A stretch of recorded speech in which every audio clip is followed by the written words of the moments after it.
Chapter 1916. Field training. Alright, everyone has seen the power of military boxing. Now, are you guys willing to learn from me? Qin Yutian asked. Yes. After witnessing Qin Yutian's power with their own eyes, who wouldn't be willing to learn? In fact, military boxing was indeed powerful, but it depended on the person using it. If Qin Yutian wasn't a mystic class master, he wouldn't be able to send someone flying with just one punch. However, Qin Yutian was more than happy to use this method to motivate the students. Seeing was believing. His fight with the blonde and purple hair was more convincing than any explanation. He believed that the medical major would be one of the classes that studied military boxing the most seriously. Under Qin Yutian's guidance, everyone practiced enthusiastically. Even Wang Xinyan was sweating from exhaustion, but she was still very serious. Fuck, Master Yu, why are we so unlucky? The blonde said helplessly as he ran. This is weird, any instructor is a mystic class master. Mystic class masters are so worthless. Yu Coiling Tiger frowned, but a wise man knows better than to fight when the odds are against him. Let's run, we'll teach that Linny a lesson when we get back. I thought that boss Bai wouldn't be around during the military training, and I wanted to discuss Linny a little. What a lucky bastard, the purple hair said. However, as soon as the purple hair finished speaking, Qin Yutian scolded, "What are you three mumbling about? You seem to be very energetic? Add another 100 laps." Qin Yutian glanced at Yu Coiling Tiger. Although this guy was only a golden class master, running a few hundred laps wouldn't tire him out, so he added another 100 laps for them. Yu Coiling Tiger and the others groaned in their hearts, but there was nothing they could do. In the blink of an eye, another 3 days passed. The next program was field training. This was one of the most important programs in the military training, and it was also the toughest training. This was a test of everyone's ability to survive in the wild. Early in the morning, a few buses brought all the biology students to the foot of a mountain about 50 kilometers away from the army camp. This was a nameless mountain range not far from the border. The training this time was for 3 people to form a group and go up the mountain to find a small flag at a designated location. Because each flag was placed in a different position, each flag had a GPS positioning device, and each team would be randomly given a GPS receiver. Only by following the coordinates on the receiver could they find the flag, and the first 3 teams to find the flag would each receive 2 extra points as a reward. The training would last for 2 days, starting from this morning and ending tomorrow night. The teams that did not find the flag would only have 1 military training credit deducted. Although this training looked very simple with the GPS coordinates indicating, how difficult would it be to actually find it? This mountain was not a tourist attraction. There were no ready-made paths at all. Although the mountain walls were not steep, the forest was still covered with jungles. It was obviously not an easy task to pass through the layers of jungles to find the target. Moreover, the location of each flag was different. There was no chance of working together in such a big mountain. They could only rely on the 2 people in the same team to find the flag. Qin Yutian taught the students some essential knowledge of survival in the wild. Although there weren't any beasts on the mountain, most of the students grew up in the city. They didn't have any survival experience in the wild. It would be bad if something happened. However, just in case Qin Yutian still had a backup plan, there's a red switch behind this GPS coordinate device. This is an emergency warning switch. If you guys really meet with danger on the mountain, just flip this switch and we will know your coordinates. The rescue team will rush to the scene immediately. Qin Yutian said, "Of course, if you don't meet with danger and just randomly flip the switch, I will also cancel your points for this field training. I hope everyone can cooperate with each other, and the 3 of you must learn to support each other. I don't want any of you to fall behind. If any of you fall behind, no matter if you find the flag or not, your points will be deducted directly." Everyone was worried when they heard that they had to go up the mountain alone to find the flag, but with this emergency switch there was no problem. As for falling behind, no one thought about it. No one could leave their classmate behind. Alright, next, students from all classes form groups of 3. Come here to collect the GPS, compressed biscuits, drinking water, medical kit, and camping supplies, Qin Yutian said. The number of people in Lin Yi's class wasn't a multiple of 3. There were 2 extra people, so Lin Yi didn't hesitate and formed a group with Xinyan. Normally they would find an extra student from another class to form a group, but Qin Yutian knew how strong Lin Yi was. Lin Yi could carry Xinyan up the mountain without a problem, so he agreed without hesitation. After all the groups had collected their things, everyone prepared to go up the mountain under Qin Yutian's orders. However, not long after they went up the mountain, they didn't have anyone in the same direction. Their flags weren't in the same position, and they were scattered all over the place. The mountain was big and tall, and very few people were willing to take detours with others. Most of them chose the straight distance on the GPS. However, on a mountain like this, even if it was a straight distance, it was impossible to walk in a straight line. After all, there were some rocks and trees that had to be detoured. Xinyan was a little embarrassed as she looked at Lin Yi carrying all the luggage. "Lin Yi, can you share some of this with me?" Most groups had 3 guys and there wasn't much to share even if there was more, but Lin Yi's group was small to begin with and Xinyan was a girl, so the heavy burden fell on Lin Yi's shoulders. "It's fine, these aren't heavy at all. Just maintain your stamina. If you collapse from exhaustion, I'll have to carry you as well, won't that be more tiring?" Lin Yi smiled. "Oh?" Xinyan blushed a little. She didn't know why, but she was looking forward to it. She didn't know when it started, but Xinyan was getting used to the feeling of Lin Yi beside her.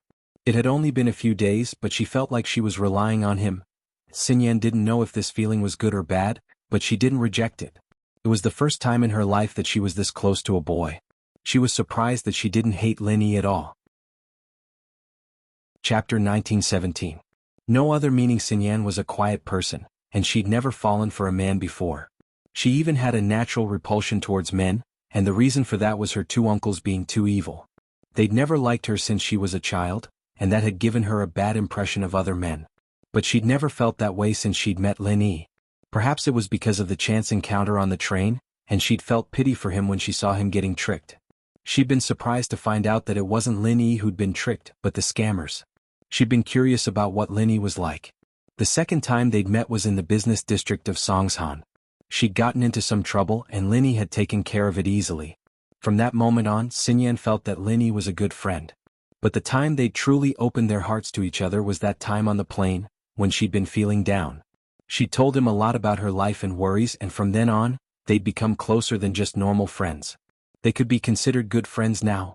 Step by step, Xinyan realized that Lin Yi was a good person and a good one at that. But thinking about it, Lin Yi might be a good person in her eyes, but in the eyes of the Xiao family, Lin Yi was a super bully.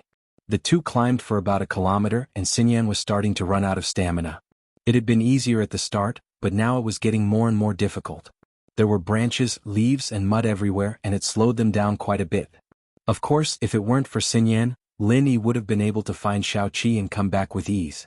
This sort of jungle route was a piece of cake for Lin Yi after all. Back in the primeval forest in Africa, a place full of wild beasts, snakes, swamps, poisonous plants and bugs, Lin Yi was still able to run like he was flying. "Let's rest if you're tired," Lin Yi said after finding a relatively clean spot. "Ah, it's okay, I can still hold on." Xinyan didn't want to rest so soon. How long would they be able to find Xiaoqi if they kept resting? "It's okay. The scenery here is beautiful. Just take it as a view," Lin Yi said with a smile. "Look at the maple leaves all over the mountains. How beautiful." As far as Lin Yi was concerned, if he couldn't find it in the end, he'd just run over and take the flag back, and that would count as completing the mission. As for the top 3, Lin Yi didn't really care about them. Boss Bai had already guaranteed that he'd be able to graduate smoothly, so why would he need credits? Boss Bai was the boss in the Faculty of Medicine. With his promise, even the principal would not say anything. "Yeah, it's really beautiful." Xinyan sat down as well after hearing Lin Yi's words. She couldn't help but think of a poem as she looked at the red leaves. "Far away on the cold mountain, there is a house in the depths of the clouds. Stop to love the maple forest at night, the frost leaves are redder than flowers in February." It was just a random poem, but Xinyan's face reddened when she said it out loud. The 3rd line of the poem, "Stop and sit in love with the maple forest," had been changed by some bored people to "Stop and sit in love with the maple forest," to describe car vibrations. Xinyan had just been on campus 2 days ago. Xinyan had read it on campus 2 days ago. I'm just saying, I don't mean anything by it," Xinyan added. Lin Yi looked at Xinyan confused. "What's wrong? What do you mean by nothing by it?" Xinyan didn't know whether to laugh or cry as she looked at Lin Yi's face. Was she overthinking things? Lin Yi hadn't thought of all this? But she couldn't just explain it to him. Lin Yi hadn't thought of all this, and it wouldn't be good if she explained it like that. "It's nothing." "Nothing?" Lin Yi frowned as he thought back to what Xinyan had said. "You said stop?" Lin Yi had been on campus when he was looking into the school's affairs. He'd seen someone tampering with the poem on QQ, but Xinyan was referring to this. "No, I didn't. Why are your thoughts so impure?" Xinyan's face reddened. Wasn't she just making him even more curious after saying that she didn't have anything to do with it? It would have been better if she hadn't reminded him, but he remembered now. Linny shrugged helplessly. You're the one who said it first. All right, I'm done resting. Let's keep going. Xinyan said, changing the topic. With that, she stood up and started walking. Linny smiled faintly. Xinyan was quite an interesting character. She didn't look like she didn't belong to the world, but she was a little cold in front of people she wasn't familiar with.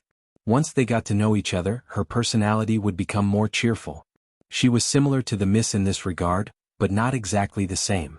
The Miss was cold on the outside but warm on the inside, but she wouldn't be as quiet as Xinyan. They walked for a while and it was almost noon. Linny took out a pack of biscuits from his bag. Hungry? Do you want to eat something first? I'm not that hungry yet. Maybe we can wait a bit longer? Xinyan was afraid that it wouldn't be enough. She'd looked at other people's GPSs before, and none of them had a GPS as far as the one she was holding. This was practically the end of the mountain, and they'd have to climb over the other side of the mountain to find the flag.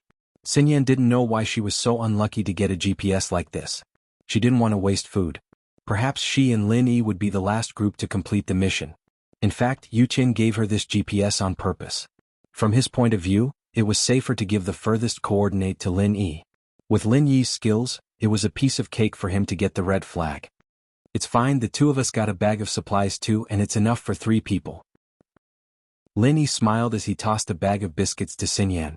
Then, let's eat a little. Xinyan was hungry when she saw the food. If Lin Yi didn't take it out, she might be able to hold on for a bit longer. The two found a clean place and sat down. They ate some biscuits and drank some water before continuing their journey. After eating, Xinyan recovered a lot of her strength.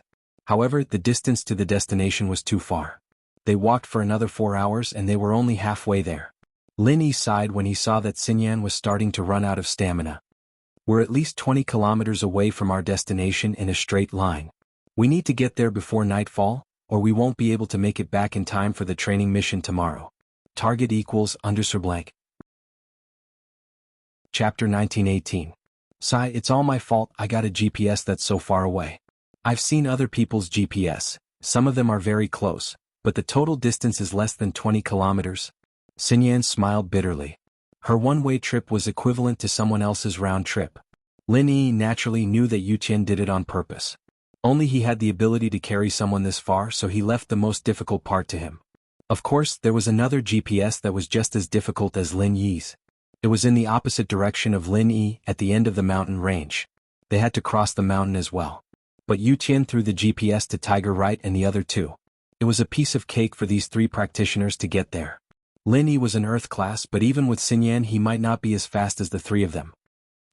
It'll be fine with me here. If worst comes to worst, I'll carry you, Lin Yi smiled nonchalantly. I'll hold on a little longer. Xinyan hesitated and gritted her teeth. Although it would be easy for Lin Yi to carry her, Xinyan was shy and didn't want to risk it. Also, she was afraid that Lin Yi would be too tired. Lin Yi nodded, but after seeing how tired Xinyan was, he reached out his hand to her. Xinyan hesitated, but still held Lin Yi's hand. This was the first time a guy held her hand, but it wasn't because they were in love, but because they were teammates helping each other. Xinyan knew that Lin Yi wouldn't have any ulterior motives. He just wanted to help her, that's all. But although Xinyan said that in her heart, her hands were still a little stiff. Her palms were sweaty from holding Lin Yi's hand not long ago. Lin Yi smiled, feeling Xinyan's nervousness. We're teammates now. Xinyan paused for a second but smiled and nodded. Yeah, we're comrades in arms. The knot in Wang Xinyan's heart was unraveled, and her grip on Lin Yi's hand tightened. She didn't feel nervous anymore, but a comfortable sense of security replaced it. It was as if she had nothing to fear as long as she held onto his hand, and all difficulties were nothing more than floating clouds. Lin Yi stumbled along the way for another 10 kilometers before the sky darkened. Dark came early in late autumn, and it was already 6 in the evening. Lin Yi didn't have any obstacles in his way, but Xinyan was a girl, and it was obvious that she was a little afraid. When carrying out a mission in the primeval forest, Lin Yi would usually choose to act at night. There was a saying that went, "The night is dark and the wind is strong, and the night is the night to kill. Let me carry you." Lin Yi looked at the coordinates on the GPS. The two of them had already passed the peak, and were now going down the mountain towards their destination. The old saying was right. It was easy to go up the mountain but difficult to go down the mountain. It was hard to go up the mountain, but it was less dangerous. It was easy to go down the mountain, but it was easy to lose your footing. Of course, this was no problem for an Earth-class practitioner like Lin Yi. He wouldn't die even if he slid down the mountain. But it wasn't the same for Xinyan. Going down the mountain was harder than going up, especially since the sky was already dark. She didn't dare to walk too fast. That was why Lin Yi suggested carrying Xinyan on his back. Xinyan was hesitating. They were less than 10 kilometers away from their destination, but it was all the way down the mountain. If she kept walking like this, it would be late at night. If the two of them rested for the night, they wouldn't be able to wake up at noon the next day. They wouldn't be able to make it back in time. Come on, my comrade.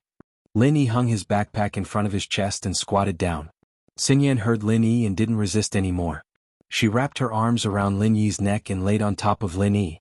But when the softness of her chest pressed against Lin Yi, Xinyan remembered that she wasn't wearing a bra. Didn't that mean that she was lying on Lin Yi's back? But thinking about it, a normal person's back shouldn't be very sensitive. Lin Yi shouldn't feel anything. She didn't know that Lin Yi wasn't a normal person but a special one. He was an Earth-class practitioner, and practitioners had the most flexible control over their body parts. That was why when Xinyan laid on top of Lin Yi reacted. Fortunately, Xinyan was behind him and the sky was dark. She couldn't see his reaction at all, otherwise Lin Yi would be embarrassed.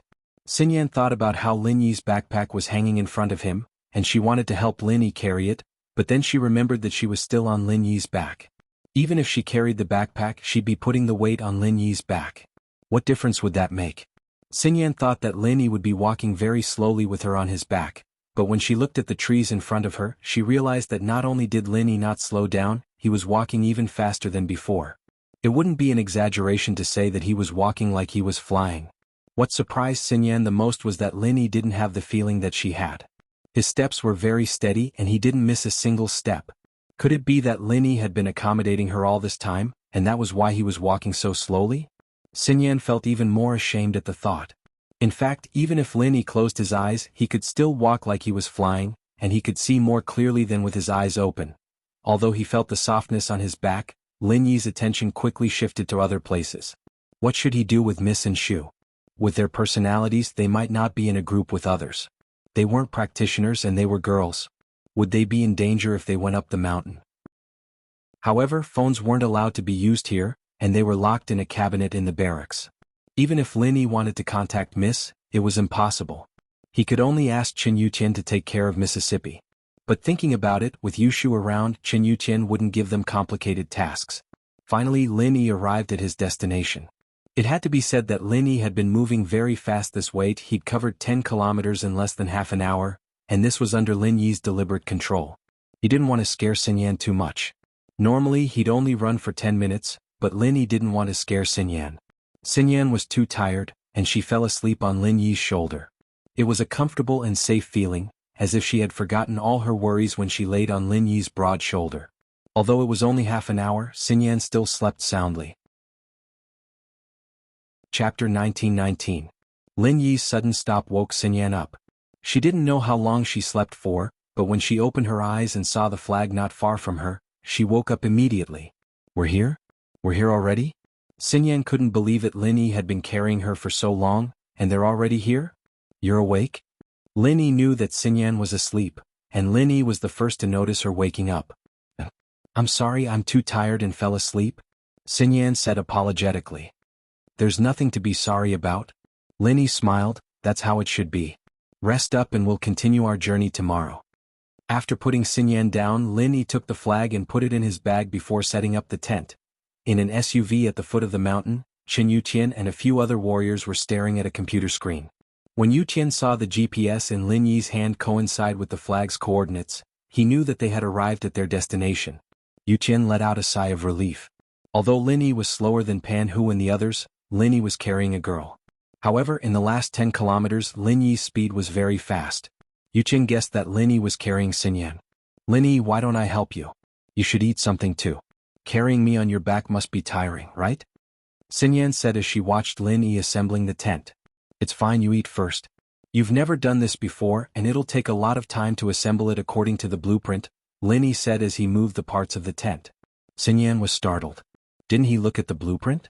But when she took a closer look, Lin Yi really didn't look at the blueprint. It was folded on the side and Lin Yi didn't even open it. You've assembled it before? Xinyan was surprised. And these military tents are assembled the same way. I used to do it all the time. Lin Yi sighed. It was as if he had returned to those days of war, camping with his teammates every night, assembling the tents. Pangolin was the most enthusiastic when it came to assembling the tents, and sleeping was his favorite thing to do. Lin Yi's heart sank at the thought of Pangolin. He still hadn't found the culprit who killed Pangolin. Although Lin Yi had destroyed the common house Yu, they were just accomplices, not the mastermind. The mastermind should be the organization called Red Conches. Although Lin Yi had killed 2 important members of Red Conches, it was far from enough. Lin Yi's goal was to destroy the whole family. Only by destroying this organization would he be able to vent his hatred. He thought of Ying Ziyu, wondering how she was doing. According to Faubert, she and Qin Shi both got into Songshan's first school, but Qin Shi reached the minimum requirement to be a free student, and Ying Ziyu barely reached the minimum requirement to be a self-funded student. But with Faubert there, Ying Ziyu didn't have to pay. Pengzhan Industries wasn't in trouble yet, so Faubert still had the absolute right to speak. Even after Hausen took over, they wouldn't pursue something as small as this. They didn't have the time to. This time Lin Yi planned to go visit Ying Ziyu and see how she was. Lin Yi cared about this girl quite a bit, and the reason was that she was Pangolin's sister. In the past? Xinyan was curious. You used to assemble these? I used to. Lin Yi smiled bitterly, but for some reason he didn't hide anything from Xinyan. In the past, my life and yours were 2 different worlds. Perhaps it was because of Lin Yi's trust in Xinyan, or perhaps Lin Yi didn't need to hide anything with his current strength. Those enemies of his weren't enemies to Lin Yi anymore, and Lin Yi wasn't afraid of their revenge. Lin Yi was a golden class back then, so he was afraid that his old enemies would come looking for him. But now that Lin Yi was an earth class, the enemies he faced were all at least mystic class. There was no point in hiding it anymore. Xinyan paused. You mean before you came to Songshan? Something like that. That time when I met you on the train was the beginning of my assimilation into this city. Lin Yi nodded. Xinyan didn't ask what Lin Yi did before. Everyone had their secrets, and she didn't want to put Lin Yi in a difficult position. Let's eat something and rest. Okay. Lin Yi put the last part of the tent in place. The tent was now complete. Lin Yi and Xinyan sat in front of the tent, opening a pack of compressed biscuits under the moonlight. Xinyan was hungry, but she didn't eat too much, which surprised Lin Yi. You want to eat more? Xinyan blushed. It's not convenient to go to the bathroom here. I don't want to eat too much. We're deep in the forest, just find a random place. Lin Yi smiled. It's fine, eat more. We still have a long way to go tomorrow. Lin Yi tried to persuade her, but Xinyan still didn't eat too much. She drank quite a bit of mineral water though. The 2 of them had brought a lot of water. Perhaps Xinyan was trying to help Lin Yi lighten up, and drinking water could fill up their stomachs. I'm full, let's rest. Xinyan took a deep breath. The air here is so good. Yeah, there's no noise and waste from the city. If we weren't in a rush, this would be a good place for a vacation. Lin Yi said. Yeah, let's rest. Xinyan nodded. She was about to enter the tent when she saw that Lin Yi wasn't moving. Lin Yi, aren't you coming to rest with us? You go, I'll be fine outside. Lin Yi didn't enter the tent. It's fine. Didn't we sleep together back in the barracks? Xinyan said, seeing that Lin Yi wasn't feeling comfortable. It wasn't that there were a lot of people, but now it's just the 2 of us. Lin Yi was worried that Xinyan would be embarrassed, but Xinyan was being more generous. I trust you. Xinyan lowered her head, not saying anything else. She was actually asking a guy to sleep with her. It would have been inconceivable in the past, but now it was natural. Okay. Lin Yi nodded after a bit of hesitation. Chapter 1920. Wang Xinyan's scent was beneficial to his training, so Lin Yi didn't want to waste this opportunity.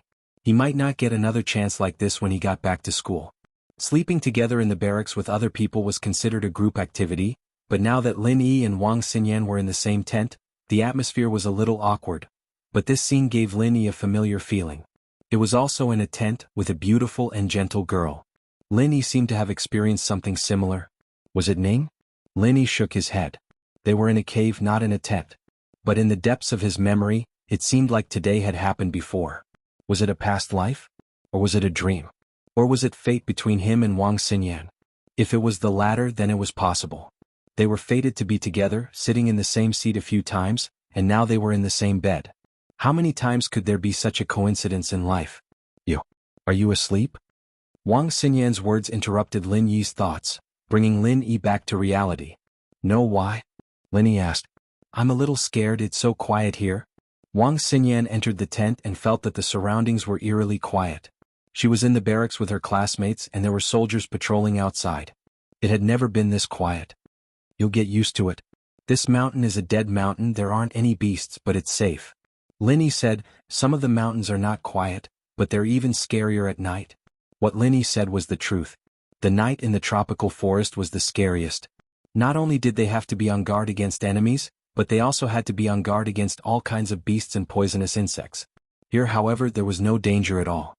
And can you talk to me? Wang Xinyan was tired, but she didn't sleep too much. She remembered that Lin Yi wasn't asleep yet, so she said apologetically, right, you haven't slept yet. Why don't you rest first? Don't worry about me, I'm a cultivator. I'm fine even if I don't sleep. Lin Yi shook his head and smiled. Lin Yi, what do you think we should pursue in life? Xinyan had been lost for a while now, not knowing the meaning of life. Was she just going to be a sacrifice for her family? Everyone has their own pursuits, I can't say for sure. Lin Yi was a little puzzled as to why Xinyan would ask such a profound question. Then what is your pursuit? Xinyan regretted asking the question. I'm sorry, I was just asking randomly. It's fine if you don't want to tell me. Once, a long time ago, I also asked myself what my pursuit and goal was. But during that period of time I was very confused. I didn't know what I was pursuing and what my goal was. Every day I seemed to be doing things that I didn't like, but I had to do them. Lin Yi said, at that time, I really didn't know what I was pursuing, and I didn't know if I would spend the rest of my life in such a muddle. Oh? What happened after that? Xinyan was a little surprised Lin Yi had that kind of feeling in time. After that, I came to Songshan where I had my own love, my own friends. I wanted to protect them, to give them a better life. That was my pursuit and goal. Lin Yi said, only by becoming stronger can I achieve all of that. I see. Then I'm a little envious of you. Xinyan smiled bitterly. I've never had many friends since I was young and I've never fallen for a guy before. I don't know what true love is and I don't have any close friends either. I'm not your friend? Lin Yi asked with a smile. You. Of course you are. I think I've found it. I've said a lot of things in front of you, things I've never done before. Xinyan smiled. But you don't need me to protect you. You're the one protecting me instead. Friends help each other, of course. There's no rule that says who has to protect who. Lin Yi said. Yeah. But is there really such a thing as pure friendship between a guy and a girl? Xinyan asked all of a sudden. Lin Yi blinked. He was about to say that there was, but wasn't there one between him and her? But he shook his head inwardly. Pure? He'd had thoughts when he saw Xinyan naked, and he'd had a physiological reaction when he felt the softness of her breasts. Was that pure? Lin Yi couldn't help but have a reaction when he smelled the scent on Xinyan's body. It was a good thing that the tent was dark, and even with the moonlight, they could only see each other's faces clearly. Xinyan had a weird expression on her face as she looked at Lin Yi's stunned face. She turned her body sideways, wanting to chat more comfortably with Lin Yi, but something hard was pressing down on her. You brought ham sausages? Xinyan asked subconsciously. But after she said that, she immediately realized that something was wrong. She also knew what she had grabbed. Her face immediately turned red and she quickly let go of her hand. She turned around and snorted, sure enough, pervert. That's a normal reaction. Lin Yi smiled bitterly, a little helpless. We're so close and you smell so good. Xinyan's face reddened even more at Lin Yi's mention of her scent. I'm sleepy, I fell asleep. Lin Yi didn't know what to say. He shook his head and calmed himself down before channeling the second stage of the art of dragon mastery. Xinyan waited for a while, and felt a little apologetic when she saw that Lin Yi wasn't talking. She'd been in biology classes before, and she knew that this was a normal reaction from Lin Yi. He didn't do it on purpose and it would have been a problem if he hadn't. But she didn't want to apologize and so she fell asleep. Xinyan woke up in the latter half of the night. She'd drunk too much water earlier, and her body was reacting. She wanted to go to the bathroom but it was pitch black outside. She hesitated for a moment before reaching out to touch Lin Yi. Lin Yi, what's wrong? Lin Yi asked, opening his eyes. Lin Yi opened his eyes all of a sudden, not the slightest bit sleepy on his face. Xinyan jumped. You're not asleep? Target equals _blank. Chapter 1921. Oh, I'm resting. There aren't many people here, I'm afraid something might happen. Lin Yi said, not bothering to explain about his training. Other practitioners needed to sleep after all. Only the art of dragon mastery allowed him to train in the jade space without sleeping. Xinyan felt a little moved. Lin Yi didn't sleep because he was afraid of danger. Xinyan felt a little embarrassed at the thought she'd called him a pervert before. If he was a pervert, why didn't he do something to her when she was asleep? I'm sorry, I shouldn't have called you that. Xinyan said. Call me that? Since when did you curse me? Lin Yi didn't know what Xinyan was talking about. Are you dreaming or something? No, it was before I slept. I called you a pervert? Xinyan said, a little embarrassed. Oh, that it's nothing. Lin Yi smiled bitterly. Oh right, why did you call me? Xinyan only remembered her goal after Lin Yi's reminder. I drank too much water and I wanted to go out, but I'm a little scared. I see. Let's go, I'll stay with you. Lin Yi sat up, but realized that Xinyan might misunderstand if he said that. I mean, I'll be watching you from afar. I don't mean watching you, I mean guarding you. Lin Yi realized that the more he said, the more ambiguous it got. He might as well not say it. Okay. Xinyan understood what Lin Yi meant. She walked out of the tent first, blushing a little. Xinyan looked left and right. She and Lin Yi had chosen a flat, empty space. It was precisely because of this that Lin Yi chose this place. There really wasn't anything to hide in if they wanted to go to the bathroom. Xinyan had no choice but to run towards the forest. She ran for a few hundred meters before disappearing into a thicket. Lin Yi followed slowly but didn't get too close. He only needed to sense where Xinyan was. Lin Yi didn't use his consciousness to sense where Xinyan was either. He'd be able to see her clearly that way. Xinyan was in a hurry, but Lin Yi wasn't far from her. Wouldn't he be able to hear her if she were to make a sound that could be heard in the silence of the night? Xinyan couldn't pee at the thought of that embarrassing shushing sound. Lin Yi waited for a long time, but didn't hear any movement from Xinyan. It was a little strange, but he didn't want her to feel awkward, so he didn't ask or walk over. Instead, he entered the jade space and used his consciousness to sense what was going on in the distance. He saw Xinyan squatting there with a blushing face. Lin Yi quickly looked away, and just as Lin Yi was about to retract his gaze, he saw two people about 20 meters in front of Xinyan. Two people in camouflage clothes. They didn't stand out in the dark of the forest, but Lin Yi could see them clearly with his consciousness. One of them was a Chinese and the other was a foreigner with blonde hair. What were they doing here in the middle of the night? Thinking of this, Lin Yi didn't retract his divine sense, but locked onto these two people. Adi, I brought the goods. Do you have the money ready? It was the Chinese who spoke. The two seemed to have just met. Baldy, why are you here? Wasn't it Brother Da who delivered the goods before? Adi recognized the man, but it wasn't the person he knew before. It was one of the people he knew, so he asked cautiously. Brother Da has been sent to the Fire Wolf gang for a new mission. I'll be taking over here. The man called Baldy said proudly. From now on, I'll be in charge of the border drug trade. Then I'll call you Baldy bro from now on. Congratulations. The foreigner spoke fluent Chinese. Aha, you flatter me. Bald Wolf laughed. He was obviously happy about his promotion. Ah. Xinyan was nervous to begin with, and the sudden burst of laughter made her scream out of reflex. Baldy's voice was very soft, and Lin Yi could only tell what they were saying through his lips. The laughter, however, was a little too loud in this quiet mountain. Xinyan didn't think that there would be other people around, and the voice clearly wasn't Lin Yi's. It was hoarse and unpleasant, and it was a man's voice. Xinyan screamed subconsciously, but someone covered her mouth before she could finish. Xinyan was even more shocked. She'd just heard the laughter, and now she was being kidnapped? But Lin Yi's voice rang in her ears. Don't worry, it's me. Xinyan relaxed when she heard it was Lin Yi. But now that she relaxed, all the pee she'd been holding in came out. Lin Yi was kneeling in front of her, covering her mouth, and her pee was all over Lin Yi's pants. Xinyan was embarrassed, but she couldn't control herself. She wanted to dig a hole in the ground and hide in it. How embarrassing was this? She'd let Lin Yi see her upper body, and now he'd seen her lower body, and now she'd peed all over him? But although Lin Yi saw Xinyan pee all over himself, it was a rather romantic scene, but Lin Yi wasn't in the mood to peek. His attention was on the two people not far away. Lin Yi wasn't a nosy person, and what these two were doing here had nothing to do with him. But when Atiti mentioned De Bro, it caught Lin Yi's attention. Wasn't Jiang Wen's brother Njienda called De Bro? Just when Lin Yi wanted to confirm if this De Bro was Njienda, The bald wolf's words confirmed Lin Yi's suspicions. Since the wolf mentioned the firewolves, then Debro had to be Enchanted. Since it was related to the firewolves and Enchanted, Lin Yi didn't mind creating some accidents for these two. They were people in gangs that had deep grudges against him. Xinyan's scream caught Autidi's attention as well, but it was dark on the mountain and he couldn't see far. Xinyan was squatting on the ground and there were bushes in front of her. They couldn't see each other at all. "What's that sound?" Autidi asked. "Is it the border patrol?"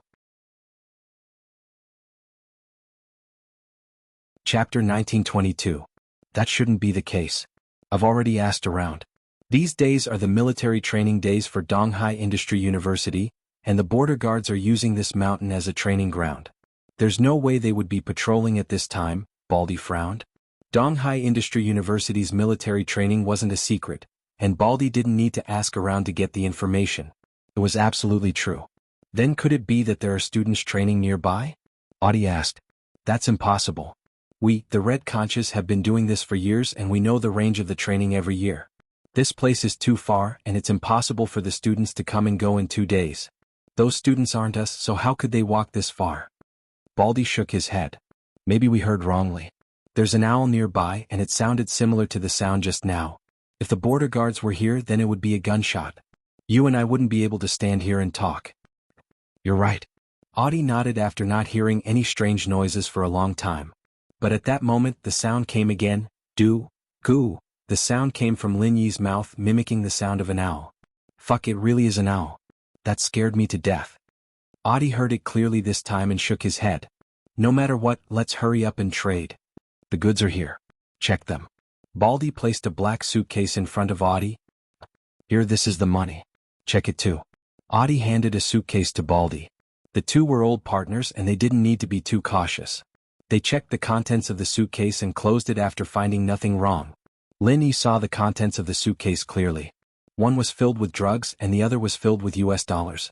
Lin Yi wasn't interested in the drugs, but he was interested in the US dollars. Although he had extorted 2 billion from Jiangwen, Lin Yi didn't have much to spend since Fatty Lai had to build his company. This suitcase of US dollars could help alleviate some of the financial pressure on Lin Yi. Most importantly, Lin Yi suddenly thought of Xiaoka from the orphanage. She probably needed money, right? With that in mind, Lin Yi decided that he was going to take advantage of the situation. He whispered into Xinyan's ear. There's 2 bad guys. Stay here and don't move. I'll take care of them. Xinyan wasn't scared anymore. All that was left was shyness. She nodded. It was only then that Lin Yi remembered that he was still covering Xinyan's mouth. He quickly let go and walked over to the 2 drug dealers. However, the 2 drug dealers were still talking about something after the transaction. I say, Brother Bald Wolf, why are there fewer and fewer goods recently? We have a shortage over there. Can you increase the supply? Audie asked as he weighed the suitcase in his hand. Our original partner, House Yu, has some problems. Without the support of House Yu's masters, our authority in the Golden Triangle has been declining. Bald Wolf sighed. I've already talked to the boss. He'll talk to the higher-ups and see if they can send a few practitioners over. That way we can regain our authority. Alright, this is your gang's internal matter. I have no right to interfere. I'll be leaving first. I don't feel at ease staying at the border for another minute. Audie nodded and prepared to leave. Bald Wolf took the money and prepared to leave as well. However, before the 2 of them could take a step, they groaned and fell to the ground. These people weren't even practitioners and Lin Yi could knock them out without a sound. Lin Yi didn't kill them. Although it was easy for Lin Yi to kill these 2, Lin Yi still wanted to ask Bald Wolf a few questions. Lin Yi didn't want to force a confession out of someone like Baldy. He took out a couple of needles and stuck them into Baldy's head, waking him up as well. His eyes were a little glazed over. I'll ask you a few questions. Answer them one by one. Don't hide anything, Lin Yi said sternly. Yes. Bald Wolf seemed to have entered a hypnotic state. He had lost his consciousness. This method was taught to Lin Yi by his master. Although it was effective, it could only be used on low-level people. After all, a practitioner's will was extremely strong. Even golden-class practitioners had strong spiritual power. Lin Yi couldn't hypnotize them with this method. However, this method was the fastest and most effective way to deal with such a small fry. However, after using it, there would be a certain side effect, which was that the person would forget a part of their memory. This memory varied from person to person. The shortest would be 1 day and the longest would be 4 to 5 days. Therefore they would not remember being hypnotized at all. Lin Yi planned on using the same method on the foreigner, making them forget what happened recently. That way he'd be able to take the box of dollars without anyone noticing. As for these two, Lin Yi planned on handing them over to Qin Yutian for him, Yang Huijuan and Ling Shan to work together. After all, capturing so many drugs was a huge achievement. Lin Yi didn't mind letting these two use their full potential. It'd be a waste to just kill them. What's your name? What do you do? What organization do you belong to? Lin Yi asked. I'm Tu Lang, Bald Wolf in the underworld. I'm in charge of the drug trade for Red Conches. Bald Wolf said. Where's the headquarters of Red Conches? How many people are there? Who's the boss? What's his relationship with the Fire Wolves? Lin Yi asked.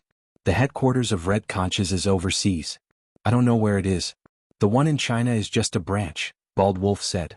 Bald Wolf said, the Red Conch branch is in Qingrun City. The first master is dead and the second master has been arrested. Currently the third master is in charge. I don't know the third master's name because everyone calls him third master. Our Red Conches and the Fire Wolves are brother gangs. We help each other but I don't know the details. Lin Yi was surprised by Bald Wolf's words. He didn't expect Red Conch's headquarters to be overseas. He didn't even know where it was. The one in China was just a branch. According to what he said, the big boss that Feng Tianlong killed was just a person in charge of Red Conch's branch. Red Conch's had a lot of resources. Is there a cultivator guarding the Red Conch? What's the highest level? Lin Yi asked. The third boss is a practitioner himself. He's at the peak of the late phase of the mystic class. Other than him, there's only one master at the early phase of the golden class. Bald Wolf said. Red Conch's business is with House Yu. All the masters are from House Yu.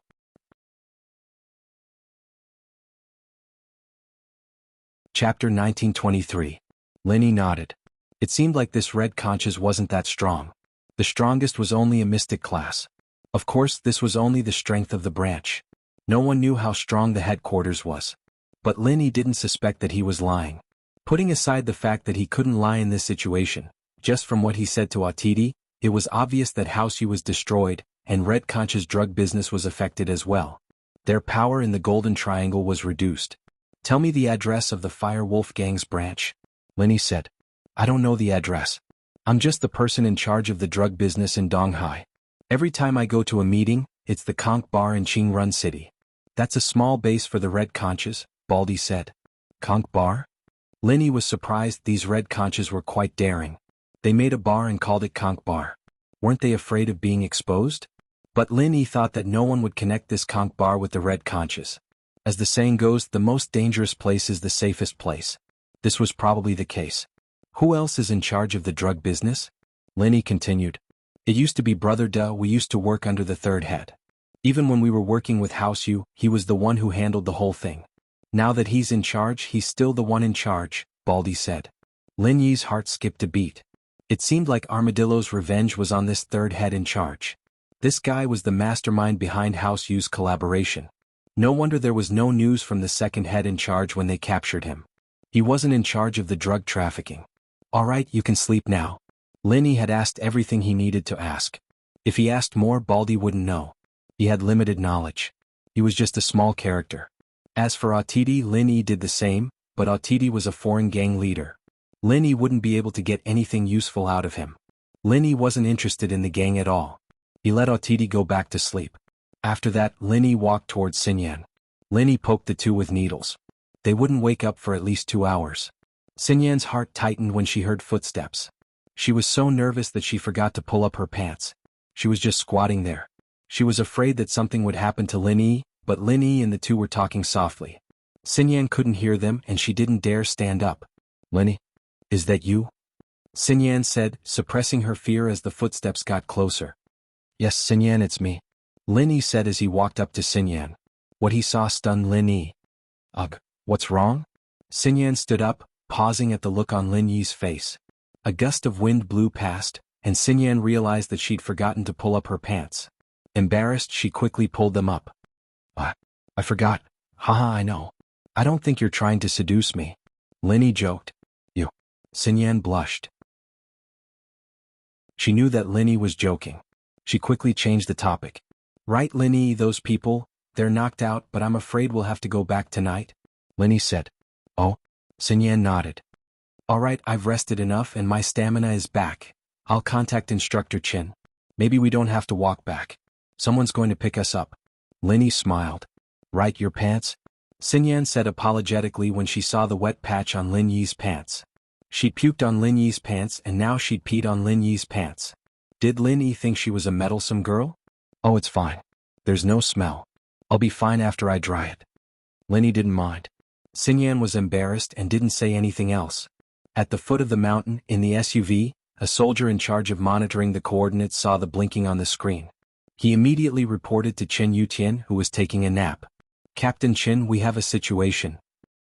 Chen Yutian woke up immediately. He looked at the screen but the blinking coordinates stunned him. It was Lin Yi and Wang Xinyan's coordinates? Chen Yutian thought that any of the students who participated in the field training could be in trouble. Only Lin Yi wouldn't be in trouble. Lin Yi was an Earth class. It would be unbelievable if a jungle like this could stop Lin Yi. But it just had to be Lin Yi's coordinates. If something happened to Lin Yi, it would be a huge problem. Chen Yutian didn't dare to underestimate it. He quickly ordered, "Get the rescue helicopter ready. I'll go check it out myself." Yes. A soldier on standby received the order and went to get the helicopter ready. Chen Yutian quickly got out of the SUV and walked towards the helicopter. However, Chen Yutian refused everyone else to get on the helicopter. He was going to fly the helicopter alone to get Lin Yi. If Lin Yi was in danger, ordinary people wouldn't be able to help. Chen Yutian was the strongest here, and it was the safest for him to go alone. Although it was useless for him to go if it was something even Lin Yi couldn't handle, since Lin Yi sent out the signal, it meant that Lin Yi should be fine. To keep it a secret, Chen Yutian decided to go alone. The speed of the helicopter was much faster than walking. Soon, Chen Yutian got close to the coordinates. He saw Lin Yi's tent. There was an empty space near the tent, and Chen Yutian landed the helicopter without hesitation. However, what surprised Chen Yutian was that Lin Yi and Wang Xinyan were perfectly fine after he got off the helicopter. They were waiting for him at the tent, and under Lin Yi's feet, there were two strangers lying on the ground. He didn't know if they were dead or alive. Boss. Chen Yutian called Lin Yi boss when there were no outsiders around. Wang Xinyan looked at Chen Yutian in surprise and then looked at Lin Yi. Instructor Chen called Lin Yi boss? What was going on? Although she was confused, she didn't ask. Yutian, there are two drug dealers here. They were trading and I caught them. Lin Yi pointed at the two people on the ground. Chapter 1936. Back to school what? Drug dealers? Chen Yutian's eyes widened in shock. He quickly ran over, boss, what's going on? Why are there drug dealers here? It's like this? Lin Yi said and told Chen Yutian about the drug dealers. Of course, he left out the part about Wang Xinyan going to the washroom. I used silver needles to deal with these two people, and I asked around about the people behind them. They are from the Red Conch organization, but they will have temporary amnesia. Perhaps they won't remember the trade. Chen Yutian nodded. He knew about Lin Yi's methods, and he knew why Lin Yi wanted to know about the Red Conch organization. He didn't ask much. Temporary amnesia didn't matter as long as these two were drug dealers. The details of the trade weren't important. This is the box of drugs, right? Chen Yutian looked at the suitcase on the ground and asked. Yes, you can bring him back, but he'll be working on this case with Huaijuan and Lingshan. They've just come to Donghai and solved this case. They're pretty stable now. Lin Yi said to Yutian. No problem. Chen Yutian nodded. He didn't even ask if there was cash. From Yutian's point of view, the drug dealers would transfer money over the phone. Even if there was cash, he wouldn't ask if it was taken away by Lin Yi. Boss, why don't you and Sisin-La Xinyan take the helicopter back? Your mission is considered complete and you caught two drug dealers. If it wasn't for you not wanting to be famous, you could get a lot of points for this contribution. So you guys are the first to complete the mission. Okay, I want to go back too. Lin Yi nodded. Xinyan found it very weird that Instructor Chen was calling her sis-in-law, but she didn't go out of her way to correct him. Her relationship with Lin Yi was getting more and more beyond friendship. Lin Yi packed up quickly and Chen Yutian came over to help him take down the tent. The two drug dealers were thrown into the car, and the helicopter started flying down the mountain. No one objected to the fact that Lin Yi and Xinyan took the first place. They all knew that Lin Yi's contribution alone was worth more than the first place's points, but Lin Yi kept a low profile and didn't want to announce it. Chen Yutian called Huaijuan and told him to bring the two drug dealers back. Usually, the border guards would hand the drug dealers over to the local police for trial. Huaijuan was speechless when he heard that Lin Yi caught 2 drug dealers on the way up the mountain, but he was grateful that Lin Yi wanted him and Lingshan to do something. He drove over the night and brought the 2 drug dealers away. As for the aftermath, Lin Yi and Yu Qian didn't have to worry about it. Huaijuan felt weird when he brought the drug dealers away. Lin Yi was too amazing. He just talked to him about the drug dealers and the red conch a few days ago, and he brought the drug dealers back just like that? Lingshan said that as long as the case was handed to Lin Yi, there would be no case that couldn't be solved. Huaijuan was convinced that it was true. Huaijuan knew that Lin Yi was amazing, but he didn't expect him to be this amazing. Finding an enemy in the forest and finding a criminal in the city were 2 different things, and the methods of investigation were different as well. But for Lin Yi it was the same. It was still early, and Yu Qian called for an off-road vehicle for Lin Yi and Xinyan to get in and rest. The car was spacious and sleeping was no problem after putting down the seats. But Lin Yi's first thought was to have sex in the car. Xinyan thought of it as well, but she didn't say anything. She knew her relationship with Lin Yi very well, and although they did flirt a lot, they were actually innocent. Because of the drug dealers on the mountain, the following faculties cancelled the field training, and moved on to the next step, the military boxing competition. After the military training, everyone returned to school, and the freshman party was about to begin. The freshmen's first semester wasn't very stressful. There were no specialized classes and most of the time was filled with activities. Military training, freshman party, student council election, extracurricular club registration, sports day, art festival, and so on. The freshman party of the medicine faculty was a big problem every year.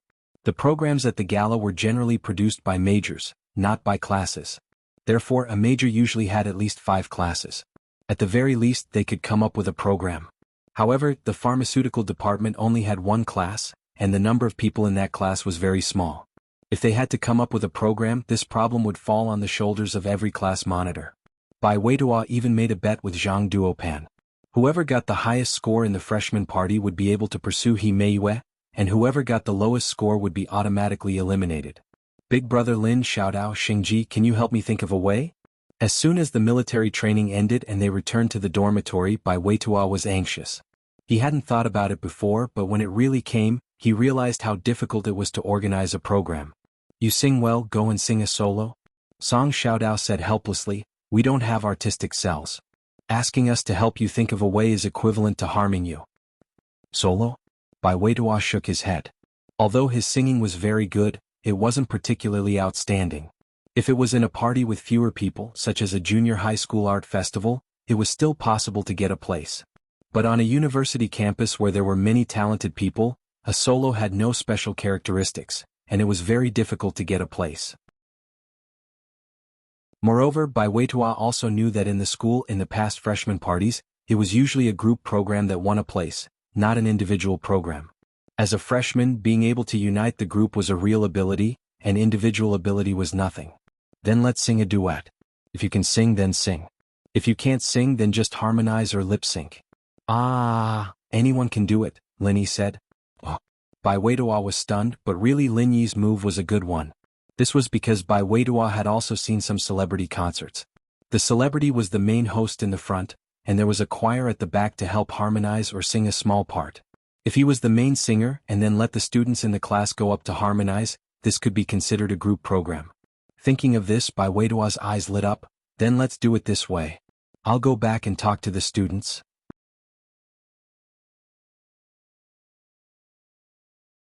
Chapter 1924. Yeah, go get ready, I'll be heading out for a bit. Lin Yi received a text from the miss, saying that Faubert was coming over. Alright Lin bro, go do what you need to do, Bai Weiduo said as he prepared to contact his classmates. As Bai Weiduo spoke, he was ready to contact his classmates. Everyone was in the same dormitory building and it was also on the same floor. It was very convenient to contact them. Lin Yi left the dorm and went to the car park. The miss and Shu weren't there yet, but he was surprised to see Xinyan there. Xinyan had changed back into her old clothes, and Lin Yi was still in his camouflage uniform. Xinyan was a little surprised, but then she remembered that she had spit on Lin Yi's pants. People might misunderstand if word got out. But wasn't there still her pee on his clothes? Xinyan's face reddened at the thought. Xinyan, what's wrong? Lin Yi was a little puzzled. Why was this girl blushing when she saw him? She wasn't this shy even when they were sleeping in the same bed. And nothing, I need to go out and buy some stuff. Xinyan didn't hide anything in front of Lin Yi. She took out a car key and walked up to one of the cars. It was the same one she'd driven on the business street. Lin Yi had seen it before. Book Ocean Pavilion Net. Buy stuff? Lin Yi blinked. Was she going to buy stuff for the ladies? Why else would she blush? But Lin Yi didn't ask. Are you going to the supermarket? Supermarket? Xinyan shook her head. No, I need to go to the hospital. I'm cold all over. I think I'm going to catch a cold. Xinyan didn't wear much during the military training, but she managed to persevere. She didn't expect to catch a cold when she got back to school. She wanted to go to the hospital as soon as possible. She didn't want to get sick right after school started. Cold? Lin Yi said, then you don't have to go. I'll help you take a look. Lin Yi was a doctor after all. Treating minor illnesses like this was a piece of cake for him. Wang Xinyan was his friend, so he didn't mind helping her out. As for the others, Lin Yi wouldn't be so kind. Yes, you're a doctor. Xinyan suddenly remembered that Lin Yi was a doctor. Back in the business district, Lin Yi had quickly healed that fainted old man and helped her out. Moreover, when he was on the way to the military training, he got carsick and vomited, but Lin Yi quickly cured him. Go to your car. Lin Yi knew that the Miss and Shu would be here soon, and it wouldn't be good if Xinyan got in the car. It would be better for him to get treated in Xinyan's car. Book C Pavilion, Net. Okay. Xinyan nodded without hesitation. The two got into Xinyan's car, but this scene was witnessed by the Miss and Shu, who were walking over from not too far away. Yao Yao, the school forum said that Wang Xinyan and Shield Bro had sex on the roof. It's so cool, but shouldn't we do some damage? Yushu said. Meng Yao, on the other hand, had a dark expression on her face. The school's BBS seemed to be telling the truth, and not only that, it said that Lin Yi and Wang Xinyan had sex in the gutter behind the barracks, and that Lin Yi had put his hand under Xinyan's shirt on the way to military training, and that Xinyan had even helped him do it with her mouth. But these were all hearsay and there was no proof. Meng Yao would rather believe these rumors because she didn't think that Lin Yi was such a perverted person. She and Shu had lived with him for so long, and Lin Yi hadn't done anything out of line. Even when they were naked, he didn't lose his mind. When he was with Tang Yun and Xiao Xiao, the most intimate thing he did was holding hands. He just met Wang Xinyan not long ago. How could he be this close? Shu, what sex? How is that possible? If he wanted to have sex, he would have done it a long time ago. Why would he wait until now? I think it's most likely Xinyan's pursuers who saw how close Lin Yi and Xinyan got, and started slandering them. Meng Yao said. Even if that's not the case, Xinyan's still one of the prettiest girls in the first year. It's normal for there to be rumors about her. It's not impossible for people to start rumors like that. Didn't that little can say the same thing about you and her? Didn't you get an abortion? Oh, you're right. Yushu nodded. She was about to say something when she raised her head to see Lin Yi and Wang Xinyan getting into a sports car. She exclaimed. Yao Yao, isn't that Shield Bro? Meng Yao's face turned green. She was just defending Lin Yi, and Lin Yi got into someone else's car. How could she accept this? But Meng Yao still said, maybe they're going to get something or take a break? Oh, I'll send Detective Holmes to investigate then. With that, Yushu ran over to the scene. Xinyan's sports car had a film around it, so if you didn't lie down in front of it, you wouldn't be able to see what was going on inside.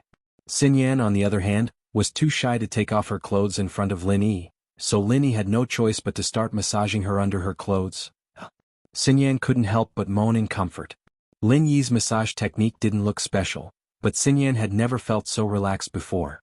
Xinyan's face reddened a little after that moaning. Why did that sound so weird? Was he doing something? But Lin Yi didn't seem to mind at all, he was still focused on massaging her.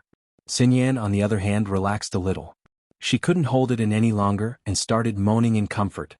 Yushu couldn't see what was going on inside the car, so she could only lean her head against the car window and look inside. Xinyan's moans of comfort were heard before she could get a good look. She took a closer look and saw that Lin Yi's hand was moving around inside Xinyan's clothes as if he was. Yushu was a little taken aback. Since when did Shield Bro get this good? She definitely let him touch her when she got back. Lin Yi was so focused on massaging Xinyan that he didn't even notice the person lying on the car's side. They were in the school's parking lot after all, and there shouldn't be anyone peeking at them, right? Besides, the Jade wouldn't give any warnings, so there shouldn't be any danger. Yushu was one of Lin Yi's teammates. Anyway, the Jade wouldn't give any warnings even if it saw her coming. Yushu remembered her mission after a while, and quickly ran back to report to Meng Yao. Target equals _blank.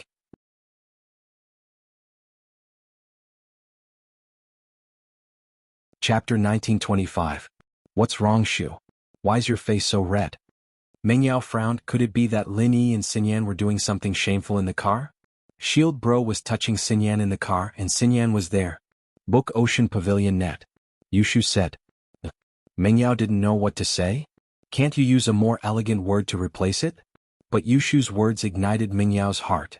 She didn't know if it was because of Tang Yun or something else, but she rushed to Xinyan's car and pulled the door open. She roared at Lin Yi, "Lin Yi, you bastard! Get the fuck out of the car! How can you face Xiao Xiao like this?" Since she couldn't mention Tang Yun, she could only use Xiao Xiao. Luckily she wasn't that impulsive. Lin Yi and Xinyan didn't lock the car door, and Mengyao didn't think that she would be able to pull the door open. She looked into the car and saw that Lin Yi's hand was still in Xinyan's clothes. Mengyao was about to explode from anger. Could it be that the news was true? Yao Yao, what's wrong with you? Lin Yi paused as he looked at the furious Mengyao, not understanding what was going on. Book Ocean Pavilion Net. Lin Yi didn't know what was going on, but Xinyan understood why Mengyao was angry. She must have misunderstood that Lin Yi and her were doing something shameful here. She blushed and lowered her head, not daring to look at Mengyao and the others. "Shield Bro, you touched Xinyan in the car. Yao Yao's jealous," Yushu said. "Bullshit." Mengyao glared at Yushu. "I'm just feeling sorry for Xiao Xiao. She's training and you're here hitting on girls." Lin Yi finally understood why Mengyao was so angry. She'd misunderstood him and Xinyan. Xinyan caught a cold. "I'll give her a massage so she doesn't need to go to the hospital for an injection," Lin Yi said. "Because there are many people outside, I chose to do it in the car," Lin Yi explained. Of course this was only for Mengyao. If it were someone else, Lin Yi wouldn't even bother explaining. Mengyao knew that Lin Yi wasn't someone who liked to lie. If he said that, then it had to be true. He'd admitted it when he brought Tang Yun and Xiao Xiao back, and it didn't matter if Mengyao wanted it or not. Lin Yi had done it and he wouldn't hide anything. So Lin Yi and Xinyan were probably misunderstood by her. With that thought, Mengyao calmed down and looked at Xinyan. She realized that although Lin Yi's hand was inside Xinyan's shirt, it was on her back. Xinyan's bra was still on her body, and there were no signs of her pants being taken off or undone. It seemed like Lin Yi was really treating Xinyan. "I'm sorry. I misunderstood you guys. I was just worried about Xiao Xiao. I'm sorry." Book Ocean Pavilion. Mengyao was a little awkward. It'd be fine if it was just Lin Yi, but the problem was that she'd misunderstood Xinyan as well. The two of them weren't familiar with each other, and it wasn't right for them to make such a big mistake. Wang Xinyan didn't think that Mengyao would apologize immediately after realizing her wrongdoing. This was out of her expectations. Although there was nothing going on between her and Lin Yi, letting a boy massage her body was a very ambiguous thing to do. She felt a little guilty. Xinyan would have never imagined letting a boy touch her body before, but it was so natural now that she was with Lin Yi. She felt like she was having an affair, as if she was a girl who didn't have any self-respect, and letting a boy touch her like that. Not only did she not feel conflicted, but it actually felt good.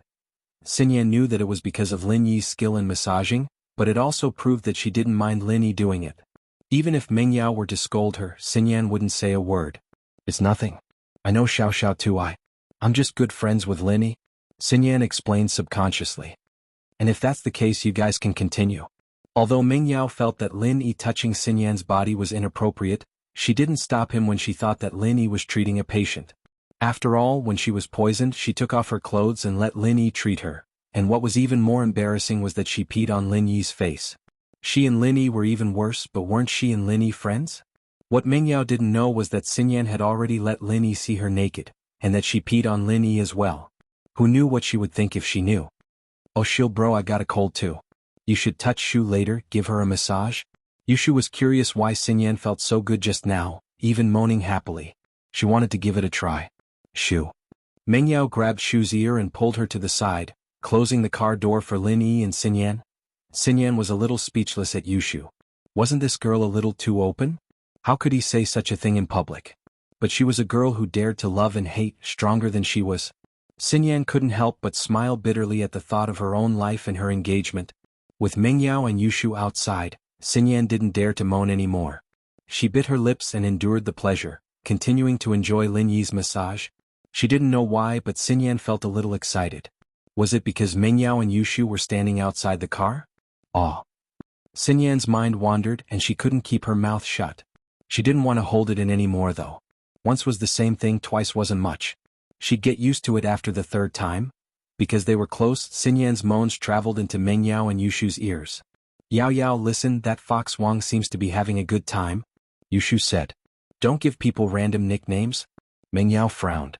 She knew that Xinyan was moaning because of Lin Yi's massage, but was it really that good? Oh, Yushu said, but I think she's interested in Shield Bro. Xiao Xiao already told him to find a big wife, so why should we care? Mengyao shook her head, remembering Xiao Xiao's words. Oh, even if he wants to find a big wife, we need to keep an eye on him. Even if Fox Wang wants to be Shield Bro's big wife, she'd have to please us first. We need to keep an eye on Xiao Xiao, Yushu said.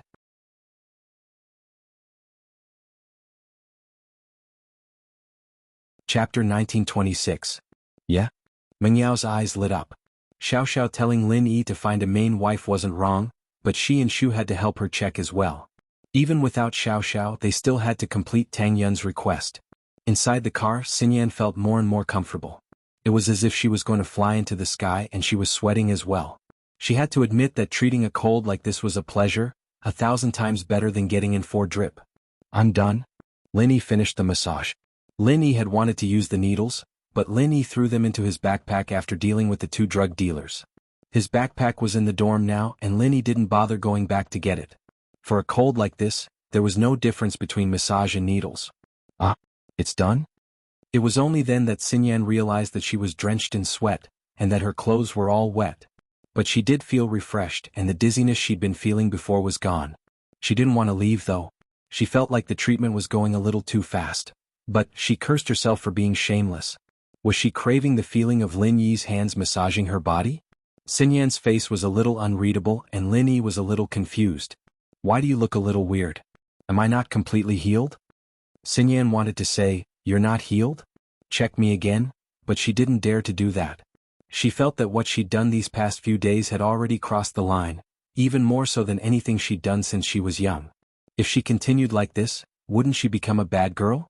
I'm healed. I'm just sweating a little and I'm a little hot. I need to cool down, Xinyan said quickly. Book Ocean Pavilion. Net. Cool down? That won't do. Stay in the car and don't go out. Wait until the sweat is gone before you go out. Otherwise you will catch a cold again. Lin Yi said. Okay, you go do what you need to do then. I'll be fine in the car, Xinyan said. Okay, then I'll leave first. Call me anytime if you need anything. Lin Yi nodded. Since Xinyan's illness was cured, there was no point in him staying here any longer. Thanks, Xinyan said. What's there to thank? We're comrades. Lin Yi laughed. Yeah, we're comrades in arms. Xinyan said with a smile. Yeah, she and Lin Yi were comrades in arms. What was there to be so particular about? Lin Yi got off the car and nodded to Miss and Shu. Okay, let's go? Okay, Faubert said that he's inspecting the market in Donghai. Dad wants to expand his business here so that Pengzhan Industries can grow and see us more often, Mengyao said. Faubert said that we'll call him when we get home and he'll come over. Then let's go back and wait for him now. Right, did you tell Grandma, son? Let her prepare some food and we'll eat at home tonight, Lin Yi said. I already told Grandma, son, and she's probably preparing it already, Mengyao said. Right, Lin Yi? Why are you still wearing the uniform from the military training? Oh, the previous set of clothes was dirty and I didn't have time to wash it, so I didn't change it, Lin Yi said.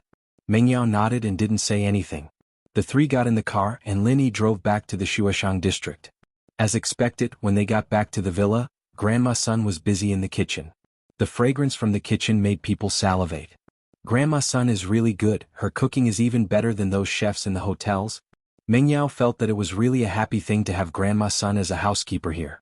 Lin Yi nodded. Lin Yi was also very confused about this. Grandma's son was a scavenger, how could she have such cooking skills? This was really a strange thing. But the most important thing was that Grandma's son's memory of the past was a little blurry. She couldn't remember the past, so Lin Yi knew nothing about her background. But one thing was certain. From all the signs, Grandma's son should be a person with a story, but for some reason she lost her memory. Although she lost her memory, she didn't lose her cooking skills. It was probably an instinct. Of course, Lin Yi didn't deliberately ask about Grandma's son's past, nor did he try to help her recover her memory. Everyone had their own secrets and difficulties and he didn't want to delve into it. What if it was a memory that Grandma's son didn't want to remember? Shaking his head, Lin Yi called Faubert. Little E, have you gone back? Falbert's voice came from the other side of the phone. Falbert, we're back. We're in the villa in the Shueshang district. Linny said, where are you? I looked at the location of a few buildings that are being sold and took some pictures. I'm going to discuss with Mr. Chu to see if it's a suitable place to set up a branch company in Donghai City. Falbert said, it's almost done now. I'll go over now. And you can go to the villa area in the Shueshang district. My jeep is parked outside the villa. It's that one, Linny said. Okay, I'll go over now, Falbert said. After hanging up the phone, Grandma's son came out with a plate of spicy chicken and placed it on the table. It was really delicious. It made people salivate at first glance. Mr. Lin, Miss Chu, when will the guests arrive? There are also a few hot dishes. It's better to eat them while they're hot. Grandma's son asked. They'll be here soon. They're not guests. They're all family. It's the housekeeper from Songshan City. Grandma's son, I told you before, Linny said. Ah? Grandma's son heard that it was Falbert. She suddenly blushed. She didn't know what to do. Just like that? From her point of view, Linny just said it casually last time. She would forget about it after a few days. She didn't expect Lin Yi to bring it up again. Grandma's son didn't know what to do. She wasn't ready yet. It's just a meeting. There's no other meaning. Get to know each other first. You're both housekeepers. You need to get to know each other. Linny said. Yeah, Grandma Sunday Falbert is actually a very good person. Mengyao also added. In fact, if Falbert and Grandma Sun could be together, it would be a good thing. Not only would Falbert not be lonely, but Grandma Sun would also have a companion. Plus they were all family. There wouldn't be any problems.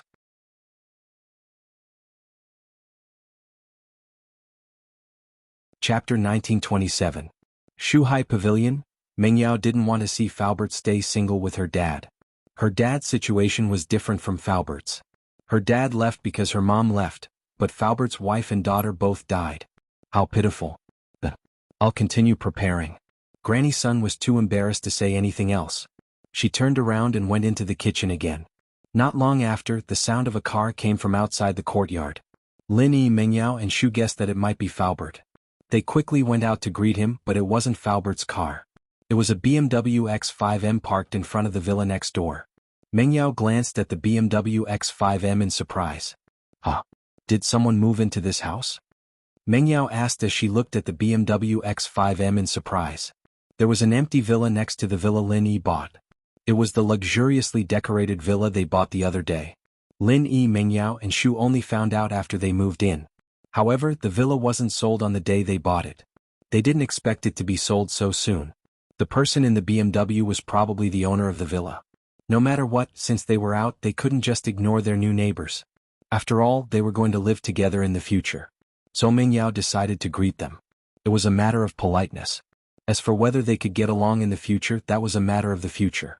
After the BMW X5M turned off, a beautiful girl and a shy boy got out of the car. Lin Yi frowned slightly. These two people were the brother and sister he met at the real estate agency that day. They wanted to rent a house. However, they actually rented a villa. But Lin Yi immediately rejected this idea. How could such a luxuriously decorated villa be rented out casually? After all, decorations would wear out with use. If this house was rented out for a few years, the cost of the decorations would be greatly reduced. The rent wouldn't even cover the cost of the decorations. So the only possibility was that this villa was for sale. These two siblings actually bought a villa. The difference between before and after was a bit too big. Especially when the beautiful girl's eyes flashed when she was at the real estate agency.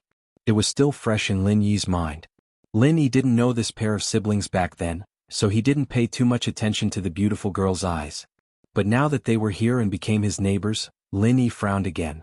Was it a coincidence or did they have other intentions? But Lin Yi was sure that he had never seen this pair of sisters before. If it was a coincidence, this pair of siblings was already at the real estate agency when he went to the real estate agency. Moreover, Lin Yi chose this real estate agency on the spur of the moment. There were many real estate agencies nearby, not just this one. So it was too far-fetched to say that this pair of siblings was waiting for him there. But if it wasn't a coincidence, what did they mean by buying a villa next to his house? Especially when the beautiful girl glanced at him back then, Lin Yi felt that something was wrong. Of course, maybe that glance was because he brought two beautiful girls into the real estate agency, and they wanted to buy a villa. Or maybe it was because they saw that he bought a villa, so they also bought a villa. They were a pair of rich siblings. In order to keep a low profile, they chose to rent a house. But when they saw their classmate buying a villa, they didn't care anymore. Similarly, they also bought a villa. This was the most reasonable explanation. The girls seemed to have noticed that someone was looking at them and looked over at Lin Yi, Mengyao, and Yushu. She was a little surprised to see Lin Yi, Mengyao, and Yushu, but she nodded at them and walked over. When the beautiful girl bought the villa, she only wanted to buy a villa that was closer to her house. She definitely didn't expect these two villas to be neighbors. Only when she moved in today did she realize that they lived next door. What a coincidence. She didn't expect to become neighbors. The beautiful girl said to Lin Yi and the others generously. What a coincidence. Lin Yi said faintly, didn't you want to rent a house that day? Why did you buy a villa? I wanted to rent a house, but when I saw that you bought a villa, I was a little tempted. So I also bought a villa. The beautiful girl said, I just didn't expect to become neighbors. Lin Yi saw that the beautiful girl's surprise didn't seem to be fake. He was a little confused. Could it really be a coincidence? The beautiful girl's surprise was naturally not fake. She was surprised that the two villas were actually neighbors. So that's how it is. You are also students of Donghai Industry University? Lin Yi asked. Yes, my brother and I are both students. But after buying the villa, there was something at home that I didn't report. I took a day off to report tomorrow. Oh, Lin Yi nodded and didn't ask any more. My name is Chu Mengyao. She's Yushu. Donghai Engineering University's Economics Department. Mengyao heard that the siblings were also students of Donghai Engineering University. She immediately had a good impression of them. They were from the same school. It would be easy to get along with them. She could even visit them when she had nothing to do. Ah, you are from the Economics Department. What a coincidence. My brother is also from the Economics Department. The beautiful girl said, I'm Han Jingjing. This is my brother Han Xiaoqiao. I didn't expect them to be from the same department.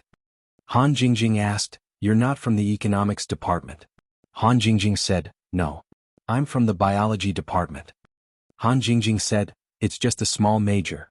I'm afraid you haven't heard of the Medicine Department. Lin Yi frowned slightly. The Medicine Department was a bit too much of a coincidence. But after Lin Yi confirmed that the two were not practitioners, he didn't continue to ask. Some things were useless even if he suspected them. He could only wait and see. Mengyao was a little confused. Why would a girl apply for the medicine department? Lin Yi was also a medicine department. What a coincidence. Are you too? Han Jingjing looked at Lin Yi in surprise. You also like to study herbs? Lin Yi nodded. That's great. Let's learn more from each other in the future. I like to study herbs too. Han Jingjing said happily as if she had found a confidant. But before Lin Yi could say anything, a Bentley drove over. It was Falbert's car. Lin Yi nodded at Han Jingjing. After hearing Han Jingjing and her brother's names, he was even more sure that he didn't know these two people. Even when he was on missions before, he had never heard of these two people. Okay, we need to go tidy up the villa too. Han Jingjing said as she opened the trunk of the car and took out some blankets and daily necessities. It seemed like she was going to buy some things. To be continued. If you like this work, you are welcome to vote for me. Your support is my biggest motivation. Target equals _ blank.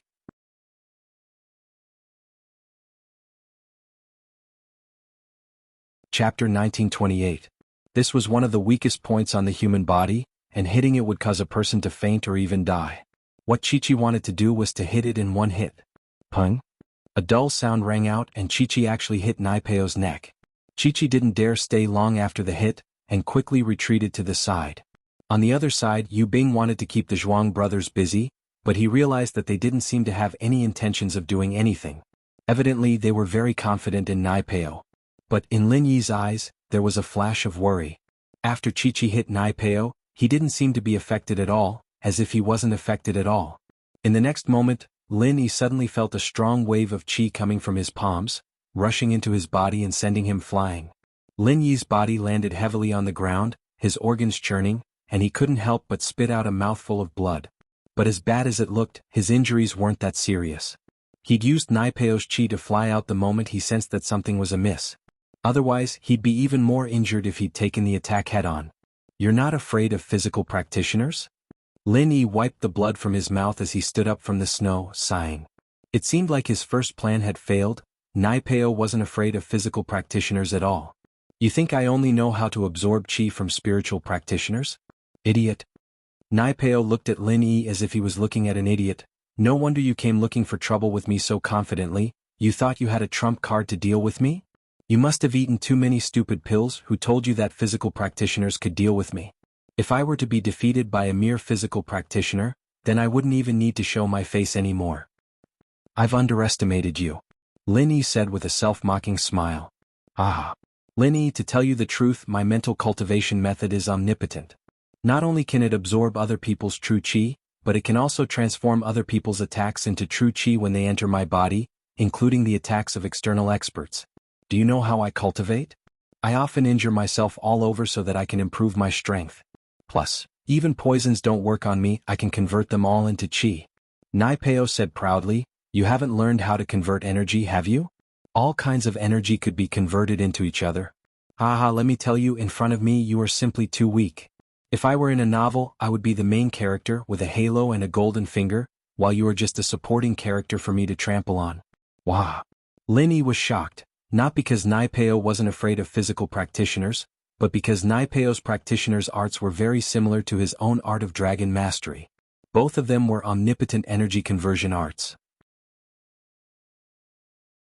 The only difference was that Lin Yi's arts could convert the energy in the jade space into other types of energy, but Naipeo's was the opposite. He could convert all the energy in the outside world into his own true chi. Between the two there was actually a similar effect. Lin Yi didn't think that Naipeo would have this kind of luck, training in such a strong practitioner's arts. Your practitioner's arts are very strong. Both physical and spiritual? So you're saying that even if I don't touch you and attack you with weapons, you can still convert my true chi for your own use? Lin Yi asked. Of course. Naipeo laughed. Today I'll let you know the truth before you die. I'll tell you the truth, I'm invincible under Earth class, the number 1 under Earth class. Unless it's an early Earth class physical or spiritual master, they're nothing in front of me. It seems like Pinliang didn't choose the wrong follower after all, you're very strong. Lin Yi smiled bitterly. Finding a physical practitioner to deal with you was my first plan, but it seems like it's useless now. Instead of directly touching your body, I will use my weapon to attack you. This is my second plan, but it seems that it has failed again. My third plan was to use poison, but you're not even afraid of poison, you really are invincible. It seems like all 3 of my plans have failed. Haha, I told you, I'm the main character of this story, what are you? You're just an ant trying to deal with me with a few useless plans? Are you dreaming? Naipeo heard Lin Yi admit defeat and was very pleased. But today I won't kill you, I'll make sure you lose all your strength again. I'm keeping you alive so that Liang Bro can kill you with his own hands. Hearing that all 3 of Lin Yi's plans had failed, Yu Bing and Chi-Chi's faces turned nervous and disappointed. This Zhang Naipeo was too strong, wasn't he? It was beyond their imaginations. Lin Yi's 3 plans were all useless against him. Is that so? But I've always felt like I'm the main character, right? Lin Yi suddenly spoke as he reached out with his right palm, slapping towards Naipeo, his chi bursting out of his body as he channeled his practitioner's arts. You're still trying to act cool in front of me? Naipeo didn't expect Lin Yi to initiate an attack at this point. He even channeled his practitioner's arts. Wasn't he looking to die? Naipeo smiled coldly as he raised his right hand, ready to receive Lin Yi's palm and suck all the chi out of his body. Since you want to be the main character so much, I'll let you be the main character today, but only for 1 chapter. I'll let you have more screen time and die a horrible death. Bang.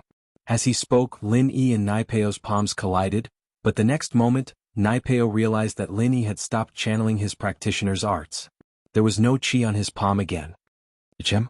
What are you doing? Naipeo paused as he prepared to use his chi to send Lin Yi flying again. But then Lin Yi's chi surged towards him like a tsunami. Naipeo paused but started laughing. Ha, I get it. You want to attack me when I'm not channeling my wasp absorption arts, right? So what if I am? Lin Yi asked.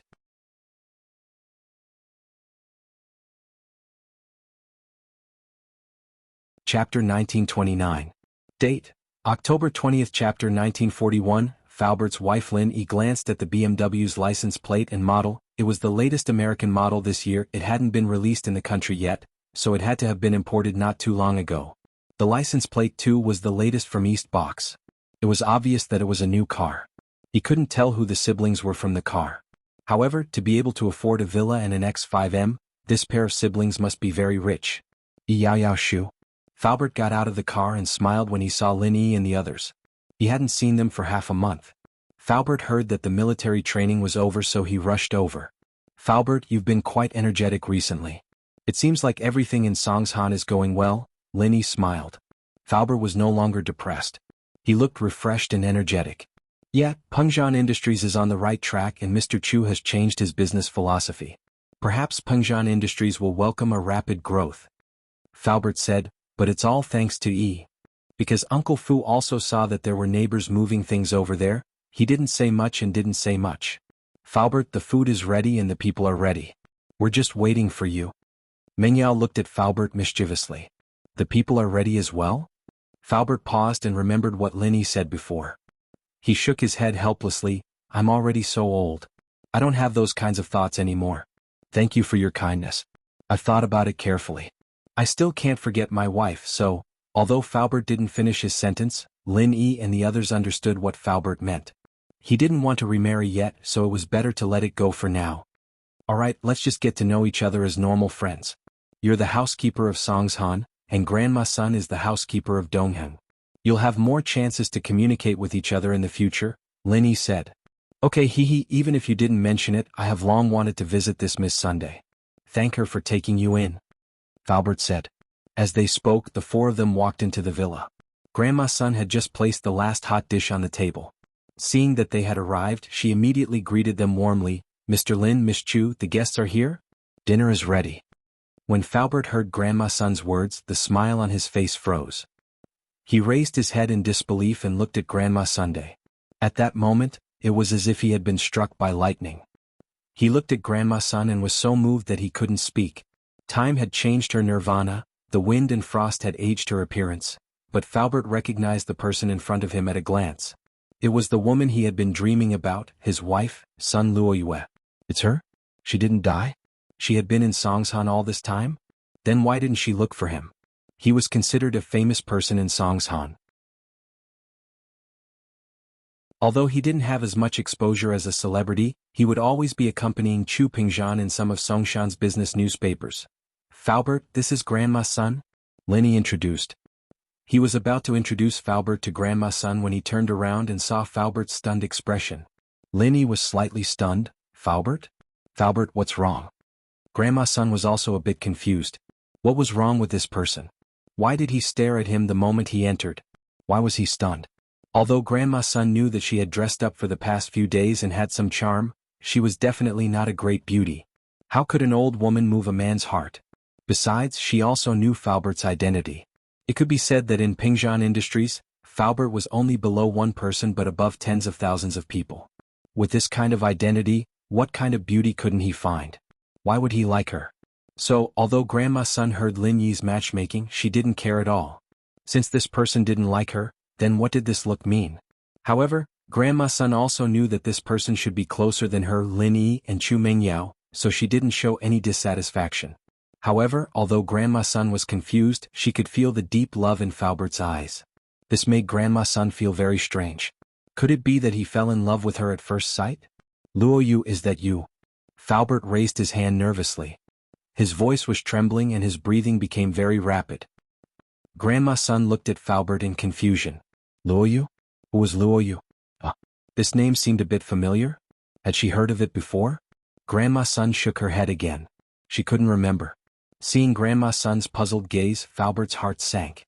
Although, after so many years, the person in front of him was no longer that young and beautiful girl, but Falbert was sure that she was his wife, Sun Luoyu. This was a feeling of closeness that came from the heart.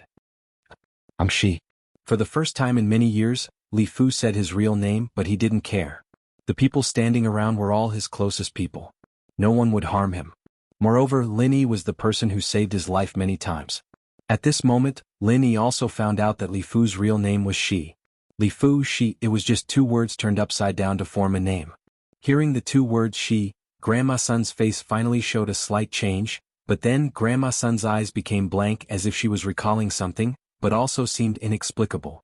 After a while, she shook her head and said, I seem to have known you before, but I don't remember anything. You know who I am? At this moment, Lin Yi saw Falbert's expression. He could roughly guess who Grandma Sun was to Falbert. He just sighed. This world was sometimes very big and sometimes very small. In the same city for so many years, but there was no interaction. But Grandma Sun went with them to the East Sea and they actually met. Ah, life is a drama made up of coincidence and fate. You are Sun Luo Yu, my wife? Falbert looked at Grandma Sun and said anxiously. Ah. Meng Yao and Yushu didn't know much about Falbert's background, so they didn't react as fast as Lin Yi. Only at this moment, when Falbert said this, did they look at Falbert and Grandma Sun in shock. Grandma Sun was Falbert's dead wife? But Grandma Sun was fine, so she didn't die. But looking at Grandma Sun, she didn't seem to remember anything. Me? Your wife. Grandma Sun's eyes widened in shock. My name is Sun Luo Yu?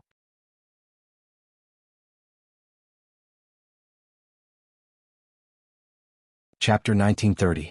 Grandma Sun didn't think that Falbert would lie to her, because this kind of trick was used by young men to pick up girls. At their age, wasn't it ridiculous to use this kind of trick? And with Falbert's identity, there was no need for him to make up this kind of lie.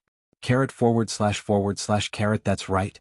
Falbert nodded and said, there is a mole under your right armpit, and on your left calf, there is a 10-centimeter long scar.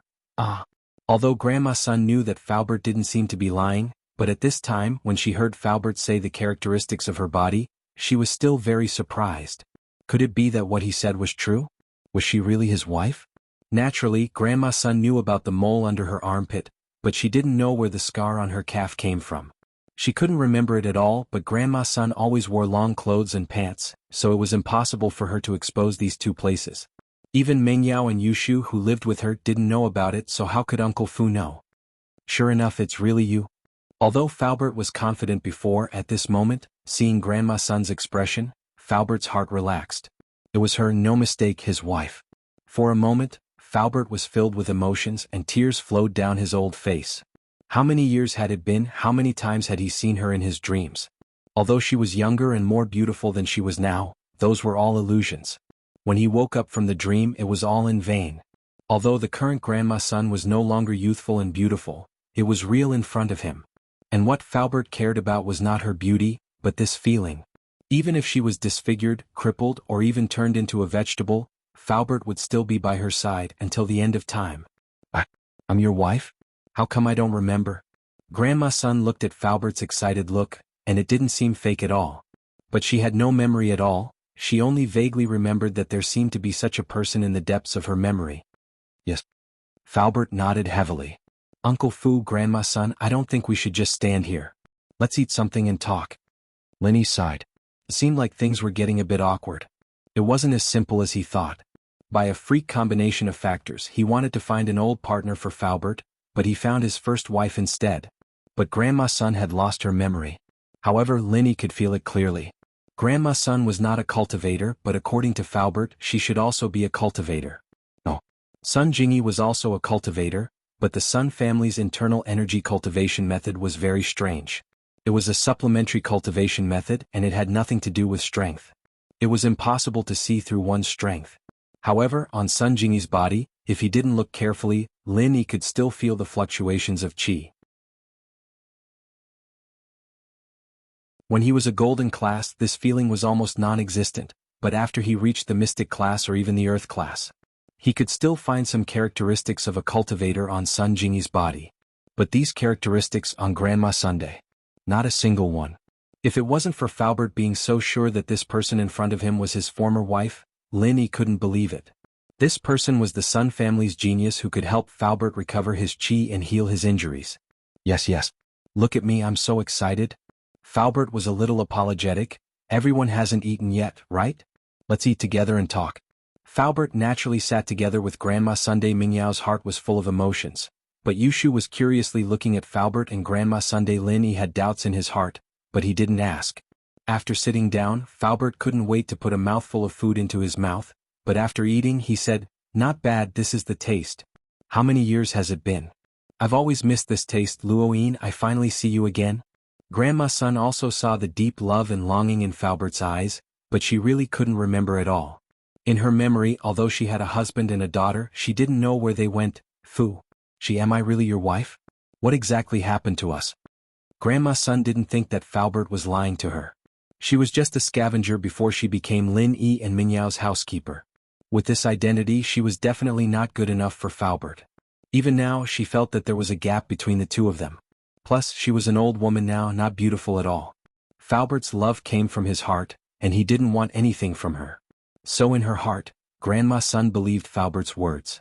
While sighing that it was really a coincidence, she was also a little troubled. She couldn't remember anything.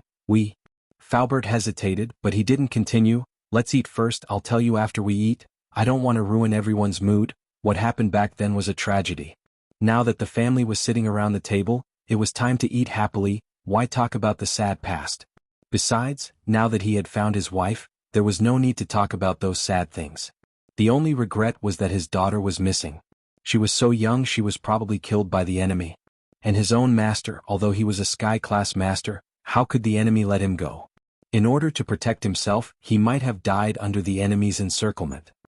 Yeah, let's eat first. Lin Yi knew about Faubert's background. He knew that if he said it now, he was afraid that everyone wouldn't be able to eat, so he quickly said, Faubert, you met Grandma's son again. It's the will of the heavens, it's a happy occasion. Let's drink together and celebrate. Okay. Although Faubert thought about his daughter and master, to be able to find his wife was already a blessing in disguise. It was indeed a happy occasion, so he immediately nodded and agreed. This meal, the atmosphere was very strange. Faubert kept putting food into Grandma's son's bowl, but this meal was cooked by Grandma's son Lin Yi, Chu Mengyao, and Yushu wanted to say something but they didn't know what to say. This was a matter between Faubert and Grandma's son. They couldn't say anything. On the other hand, although Faubert looked very happy and excited, he didn't know how to say some words to Grandma's son. He didn't know where to start. Although Grandma's son was lucky to escape from the massacre that year, his daughter, master were not spared. If he told Grandma's son about it, would she be very sad? To be continued. Vote recommendation monthly vote.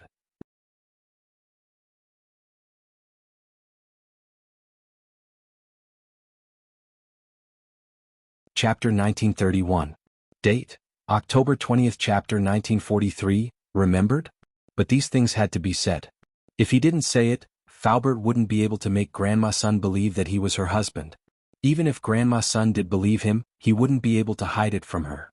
Please remember. So Faubert tried to think of a way to express himself in a roundabout way to lessen Grandma's son's sadness.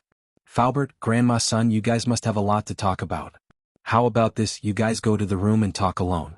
Yao Shu and I will watch TV for a while. Lin Yi said. The food was almost finished and everyone looked like they didn't have much appetite. So Lin Yi suggested. Okay. Faubert had wanted to talk to Grandma's son alone for a long time. If it wasn't in front of everyone, Faubert wouldn't know how to say it. It wasn't that he wanted to hide it from Mengyao and the others, but there were some things that he didn't know how to say. Mr. Fu. Come with me to my room, Grandma's son sighed. Grandma's son sighed. What happened today was too strange and she couldn't accept it. However, she could see that Uncle Fu didn't seem to be lying, but she couldn't convince herself to believe him. Son. Miss Sun, you don't need to call me Mr. Fu. My name is Li Fu now. You can call me Li Fu. Faubert didn't want to reveal his identity. He didn't want his enemies to find out. Okay. Mr. Li Fu. Grandma's son paused. No wonder she felt this name was familiar when Mengyao sent the money. Li Fu Su. Wasn't this reversed? Could it be that the name she really occupied a large proportion in his heart? Walking into the room with Faubert, Lin Yi sat on the sofa. Mengyao and Yushu sat down as well. Although the TV was turned on, all three of them were focused on Faubert. They didn't have the mood to watch TV at all. Yao sis, do you think Grandma's son is Faubert's wife? Yushu asked. It should be. Mengyao said. I've never seen Faubert lose his composure like that before, and his eyes don't look fake either.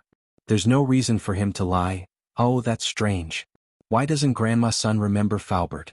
Could it be that she also took the forget? Yushu suddenly realized that Mengyao was glaring at her with a murderous glare. She quickly shut her mouth. She originally wanted to ask if Grandma's son had also taken the senseless grass, but she suddenly remembered that Lin Yi was beside her. If she said it, then Lin Yi would definitely ask about it and it would be hard to explain. Moreover, thinking about it carefully, Grandma's son's situation was different from Lin Yi's. She didn't remember anything, not just Faubert. Yeah, Grandma's son might have lost her memories for some reason. Mengyao quickly followed up on Yushu's words. Forgot some things? Lin Yi frowned. He felt that he had forgotten some things after going crazy, but he didn't know what it was exactly. It was probably something related to Xiao Xiao, something about the first wife? With that thought, Lin Yi asked, Yao Yao, I seem to have forgotten some things as well. It's about my first wife. Who is she? Meng Yao was about to explode. She wanted nothing more than to kick Yushu into outer space. What the hell was this girl talking about? Wasn't she just waiting for Lin Yi to ask her about it? Wasn't she just waiting for Lin Yi to ask questions? But she couldn't blame Shu in front of Lin Yi. Lin Yi would be even more suspicious if she did. So Meng Yao only glared at Shu before turning to Lin Yi and acting surprised. You don't remember the first wife? I don't. What's going on? Lin Yi asked. It's like this? Yushu quickly told Lin Yi about Xiao Xiao's idea. One had to admit that Shu was quite eloquent. Lin Yi believed her after her vivid description. So you're saying that I didn't like Xiao Xiao, that's why I took her in as a small wife, and she agreed to let me find a first wife? Lin Yi thought about it. He and Xiao Xiao didn't really have a good relationship. The girl was always messing with him and he'd messed with her a couple of times. He only got together with her because he heard that she was sick. Then what Yushu said was possible. And with Xiao Xiao's personality, she was always encouraging him to play with her, so what she said was true. So he didn't have a first wife and he was just looking for one? If that was the case, then it made sense. But why did he feel like it wasn't complete yet? That's right, that's it, Yushu said. The truth is, Yao Yao and I didn't know that Xiao Xiao had a terminal illness, so we kept pushing her aside. I said that Yao Yao and I could play 3P with you, and Xiao Xiao didn't like it, so she wanted you to find a first wife to play 3P with us as well. Meng Yao didn't know what to say, but she let Yushu continue. After all, Yushu's story made sense and Meng Yao didn't know what to say. And then, Lin Yi nodded. What Yushu said seemed to be in his memories, and something like that did happen before, so Lin Yi didn't suspect anything. But what Lin Yi didn't know was that Yushu was just putting the blame on Xiao Xiao for what happened to Tang Yun, and that it was Tang Yun who got Xiao Xiao to go against her and Yao Yao, not Xiao Xiao, who wanted a first wife. But with Yushu twisting it like this, Lin Yi felt that it really was the case. And then I looked for one, but before I could find one, Xiao Xiao and I got back together and we became a prankster duo, and that was it, Yushu said. I see. Lin Yi nodded. I lost control and forgot some things, but now that you reminded me, I remember some things. It's not clear, but at least I know what's going on. Yeah, but Xiao Xiao told Yao Yao and me before she left, saying that if you were looking for a first wife, Yao Yao and I should help you check, and that you can't just bring any random woman back. Yushu started making up a story.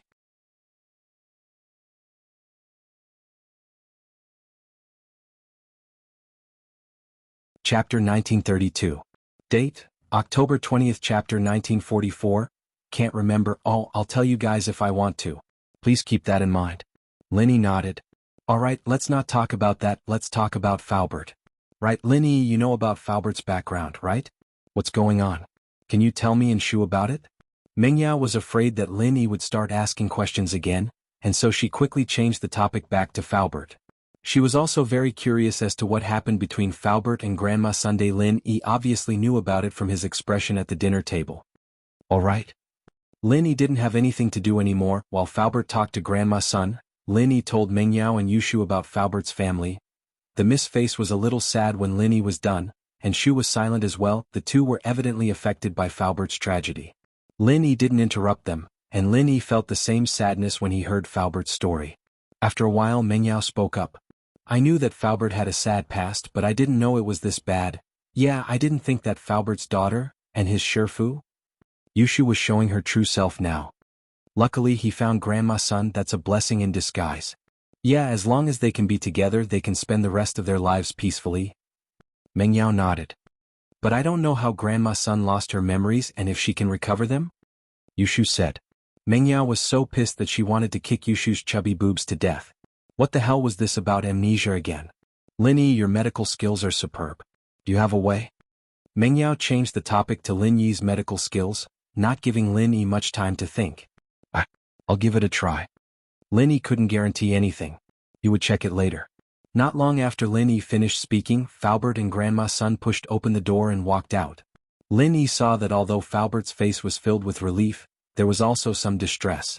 Grandma Sun's face seemed to be filled with sadness and confusion. Faubert, how is it? Meng Yao asked. I told her everything, but she couldn't remember anything. Faubert smiled bitterly. I'm not sure if I'm Mr. Li Fu's wife, because I really don't remember anything. Grandma Sun said painfully. I can't remember anything, I have no memory at all, but I know that you guys wouldn't lie to me. Right, Falbert, when you and Grandma Sun got married, didn't you have a marriage certificate? Linny suddenly asked. This was the most important piece of evidence. Although these Wulian people didn't really care about the rules of the common world, it was still possible for them to go through the motions. Yes, but we didn't even have time to save our lives when the whole family was annihilated. Where would we get the chance to take those things out? Falbert smiled bitterly. My identity as Li Fu was also registered by Mr. Chu. Oh. But there should be a record in the civil office, right? Wouldn't we know when we check? Linny said. If it's registered in another province, I can ask Huaijuan or Lingshan to do it. It should be easier for them. That's right. Falbert's eyes lit up. Luiyue, when we got married we took a picture too. There must be a record. We'll know when we check. Yeah. Grandma Sun believed Falbert's words, but she didn't mind confirming it if there was evidence. Lin Yi didn't waste any time, calling Huaijuan's number and telling him about the situation. Huaijuan agreed without hesitation, since it was a piece of cake for him to investigate a marriage registration. Not long after, Huaijuan sent an email to Lin Yi's phone. It was the record of Sun Luiyue and Shi's marriage. One had to admit that Huaijuan was very efficient. It was already time to get off work, but Huaijuan still got the record in a short amount of time. He passed the phone to Falbert and Grandma Sunday. Lin Yi said, "It's here. Now, Grandma Sun, do you believe me?" It's really like this. Grandma Sun looked at the record on the phone. A complicated expression appeared on her face. After all, what Falbert said was very sad, but Grandma Sun didn't have any memories of it. But now that her identity was confirmed, Grandma Sun's heart felt empty. Although she found her husband, her daughter and her husband's master were probably gone. This difference between happiness and sadness made her silent again. Grandma Sun, the dead are long gone. It's been so long, don't think about it. Now that we found Falbert again, isn't it a blessing in disguise? If it wasn't for fate, we might not have met again. Linny said. Yeah. Grandma Sun nodded and sighed. She felt a little better. So, I was a practitioner and a member of the noble house Sun? Of course. Falbert nodded. But now Grandma Sun's eyes showed a trace of confusion again. This feeling of not remembering anything was very depressing. She tried her best to remember the past. If she could remember the past, then she might know some things that Falbert didn't know, and that was the whereabouts of her daughter and master. If she didn't know these things, then it would be fine. But since she knew, Grandma Sun was naturally very eager to know the answer. She frowned as if she was trying hard to remember something, but to no avail. No, I still can't remember. I don't remember anything. There are some vague impressions, but I don't know what they are. Grandma Sun, are you remembering? Linny asked. Yes, if you can remember what happened in the past, maybe you will have some clues about your daughter and master. You can also know a little about your enemy. Grandma Sun nodded and said. Grandma Sun, let me help you check it.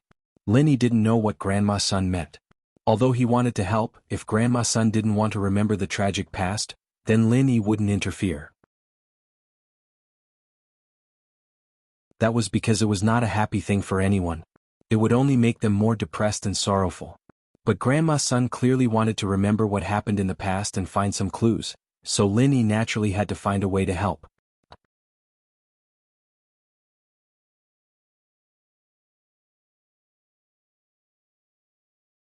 Chapter 1933. Date, October 20th. Chapter 1945, The Cause of Amnesia, Part 1. Right, Linny, you're a miracle doctor. Falbert was happy when he heard that Linny wanted to help. Yes, Mr. Lin is a miracle doctor. I had a stroke with crooked mouth and eyes and rheumatism on my leg, but miracle Dr. Lin cured me instantly. Grandma Sun was full of confidence when she remembered that Lin Yi also cured her illness. I can only check whether it can be cured or not. I'll try my best.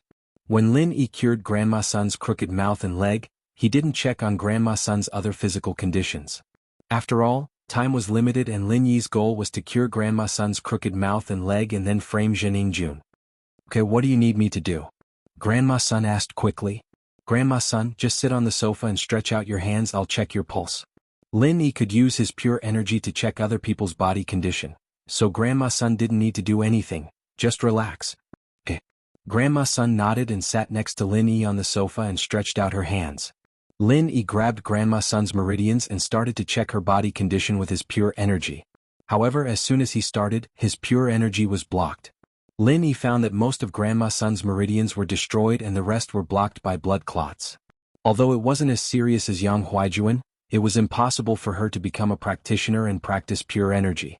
This situation was very similar to Faubert's. Faubert's meridians were also destroyed and he couldn't practice spiritual arts. It was the same for Grandma Sunday. In that case, Grandma Sun's crooked mouth and lame leg should not have been caused by a stroke or rheumatism, but by the blockage of her meridians. Although the two were blocked meridians and the treatment was relatively similar, the cause of the formation was completely different. Lin Yi didn't look at it carefully at the time, so he only cured Grandma Sun's crooked mouth and leg. He thought it was caused by a stroke, but now it seemed that it wasn't. However, this was not a problem for Lin Yi. Lin Yi said to Faubert, "Faubert, my silver needles are in my backpack at school. Go out and find a pharmacy to help me buy another box." Lin Yi could use his true qi to repair the broken meridians, but for the blood clots that had accumulated for many years, he would have to use silver needles to remove them. Because the blood clots were already necrotic, it was impossible to use true qi to remove them. "Okay, I'll go now." Faubert quickly stood up and quickly ran out of the villa to buy silver needles. As for Lin Yi, he began to use his true qi to repair Grandma Sun's damaged meridians. Lin Yi was very familiar with repairing meridians. Grandma Sun didn't know how Lin Yi treated her, but she felt a warm and comfortable feeling throughout her body, as if her whole body was restored to life. Even Mingyao and Yushu noticed the changes in Grandma Sun, because Grandma Sun's face was changing at a speed visible to the naked eye. The wrinkles from before were gone, and what replaced it was a smooth face. Grandma Sun seemed to be a few years younger in just a short period of time. Regarding this change, Lin Yi didn't find it strange. Grandma Sun's meridians were blocked, and naturally it had a serious impact on the metabolism of the human body. After repairing, it was normal for her to look radiant, just like when Faubert's meridians were repaired by Lin Yi, he also seemed to be a few years younger. It was just helping Grandma Sun to repair her meridians, not increasing her strength, so Lin Yi was very familiar with it. Now that Lin Yi had practiced the second stage of the art of dragon mastery, it was a piece of cake for him to practice the first stage of the art of dragon mastery. His speed was also a lot faster than before, so very quickly Grandma Sun's damaged meridians were repaired by Lin Yi. Of course, Lin Yi didn't touch Grandma Sun's head yet. From Lin Yi's point of view, since Grandma Sun had lost her memory, then her head must have suffered some degree of injury, and the structure of the head was one of the most complicated parts of the human body, so Lin Yi had to wait for Faubert to buy the silver needles before he went to check and treat her. Very quickly Faubert ran back. He didn't drive, he ran completely on foot. Although the pharmacy wasn't too far from the district, it was still 2 kilometers from the villa area. Plus, Faubert wasn't familiar with the road to be able to come back in such a short time. It was obvious that he ran like crazy. He was very concerned about Grandma Sun's condition. Seeing Faubert sweating, Grandma Sun felt a burst of warmth in her heart.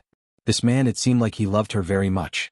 Otherwise, as a practitioner, no matter how fast he ran, he wouldn't sweat so much. This sweat was obviously from anxiety. "Little E, I don't have any silver needles, these are ordinary silver-coated needles, do you think they'll work?" Faubert took out a set of silver needles and placed it on the coffee table in front of Lin Yi, and said, "If it doesn't work, I'll drive to a big pharmacy to buy more." Nowadays, there were fewer and fewer people who bought this kind of acupuncture equipment. The price of silver needles was very expensive, normal pharmacies wouldn't buy them. Silver-coated needles were already very good, but in Lin Yi's eyes this thing was just a tool, the key was the use of qi, so the material didn't matter. "Okay, I'll take this." Lin Yi nodded, opened the needle box, took out a few silver needles and casually inserted them into Grandma Sun's body, but everyone present knew that it wasn't casual, but Lin Yi's technique was too brilliant, it had reached the level of flowing water. With the improvement of his strength, the use of silver needles with qi, Lin Yi didn't have the initial feeling of difficulty. When he was treating Lu Jinhu, Lin Yi would be very tired after a set of acupuncture, but now that feeling didn't exist anymore. "Grandma Sun, don't think about anything now, I'll help you check the injury on your head," Lin Yi said. "Okay." Grandma Sun quickly closed her eyes, not daring to think about anything else. And Lin Yi began to use qi to carefully check the condition of Grandma Sun's head, but as he probed deeper, Lin Yi let out a surprised cry, "Huh?" Hearing Lin Yi's exclamation, Faubert's face was slightly surprised, but he didn't dare to ask anything. He didn't know what happened to Lin Yi, so he could only carefully guard the side, waiting for Lin Yi's orders. The condition of Grandma Sun's head made Lin Yi feel very strange. It can be said that Grandma Sun's head was not injured. It was not like what Lin Yi thought. There was a blood clot pressing on the nerves or blocking the meridians, causing amnesia.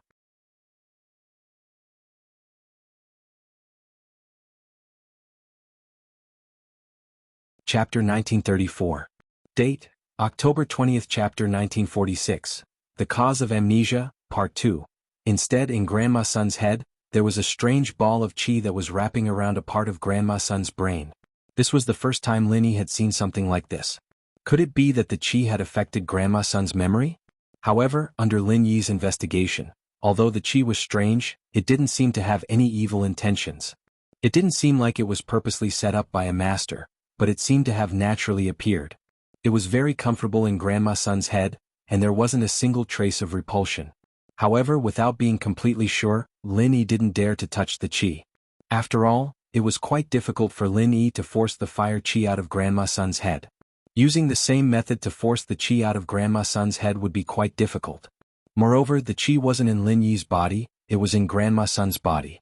This could lead to unpredictable dangers. Grandma Sun, there is a ball of qi in your head.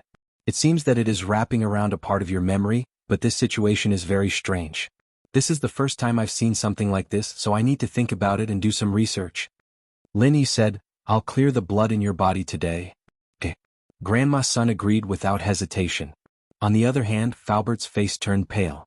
He knew Lin Yi's methods. If even Lin Yi said it was difficult, then it must be very difficult. However, Falbert didn't say much. He could only hope that Lin Yi could find a good way. Clearing the blood in Grandma Sun's body was much easier. After Lin Yi finished the acupuncture, he began to infuse qi into the needles to break the blood in Grandma Sun's meridians. This way, the blood could flow out through the needles. Sure enough, after half an hour, every needle on Grandma Sun's body was wrapped in a layer of black substance. It was obviously the poison in her body. Even though Falbert and Grandma Sun knew that Lin Yi was a miracle doctor, they were amazed by the situation. Silver needle detoxification. Shield bro is amazing. Yushu looked at the filth on the needle curiously. Shield bro, do I have some kind of poison in my body? Like fire poison? Maybe you can help me purge it? Shu, don't mess around. Don't disturb Lin Yi. Mengyao was worried that Yushu would disturb Lin Yi. Don't worry, it's over. Lin Yi pinched the last needle and released it. He smiled at Xiao Shu. You're not sick, why are you queuing? Oh, just in case. Shield bro, can you help her check again? You can take off her clothes. Yushu said. Mengyao was speechless. Why did you have to come up with so many excuses if you wanted to take off your clothes for Lin Yi? Check my body? You don't have to take off your clothes. Just stretch out your hand and let me see. Lin Yi had no choice but to say, okay. Yushu stretched out her hand. Lin Yi checked Yushu's pulse and shook his head. Shu, you are very healthy. You're not sick at all. I see, I don't need to purge the poison, Yushu said disappointedly. No need. Lin Yi checked Yushu and turned to look at the silver needles on Grandma Sunday. He felt that it was about time. Lin Yi quickly put away the needles and said, Grandma Sun, you can take a shower. You should be covered in filth. Okay. Grandma Sun also felt that her body was sticky and uncomfortable, so she quickly nodded. I'll help you rub, Falbert said subconsciously. This? Grandma Sun's face immediately turned red. Although she already knew that Uncle Fu was her husband, she still couldn't accept it for a while. Sorry, I didn't mean anything else. Falbert also realized that he was a little impatient. He really wanted to help. He didn't have any other thoughts. Grandma Sun didn't say anything. She quickly went back to her room to take a shower. Thank you so much. Uncle Fu said from the bottom of his heart. Falbert, we're family. But I still don't know what's going on with the qi in Grandma Sun's head. I'll go back to my room and ask. Lin Yi said he wanted to ask Jiao Yazi. However, he couldn't just expose this secret. He couldn't just sit on the sofa for a while without making a phone call. Okay. Go and ask. Falbert said quickly. After saying it, he felt that he was too anxious. He suddenly felt a little embarrassed. I'm a little too anxious. It's nothing. I'll go and call now. Lin Yi smiled. He understood Falbert's feelings. Back in the room, Lin Yi didn't delay. He went directly into the jade space and said to Jiao Yazi, Jiao Lao, I encountered a strange phenomenon today. Linny told Jiao Yazi about Grandma Sun's situation. There's qi in her mind, but this qi doesn't have any evil intentions? And she lost her memory? After listening to Lin Yi's words, Jiao Yazi repeated Lin Yi's words. Then he said, your situation, although I haven't encountered it before, I can make some guesses. What guess? Linny asked quickly. As you said, she was a cultivator before she was injured and lost her memory. Then, that qi is very likely to be produced by her. Jiao Yazi said. Produced by herself? What does that mean? That is to say, Grandma Sun lost her memory? Linny asked curiously. You can say that. Jiao Yazi said, this is a cultivator's instinct. Under certain circumstances, the body's potential is stimulated and the memory in the mind is wrapped with qi. Wrapping memory with qi? Why would she do that? Linny was even more puzzled. There are two possibilities. The first is that when she encounters some kind of danger and her life is in danger, there is a piece of memory that she is reluctant to part with before she dies. This piece of memory will be wrapped by the true qi that stimulates her body's potential. This is the so-called magical reincarnation with memories. In my memory, a friend of mine who is a science geek once did research on reincarnation. This situation does not necessarily apply to cultivators. Even ordinary people may stimulate their potential at the last moment of their lives and wrap their precious memories in the stimulated true qi.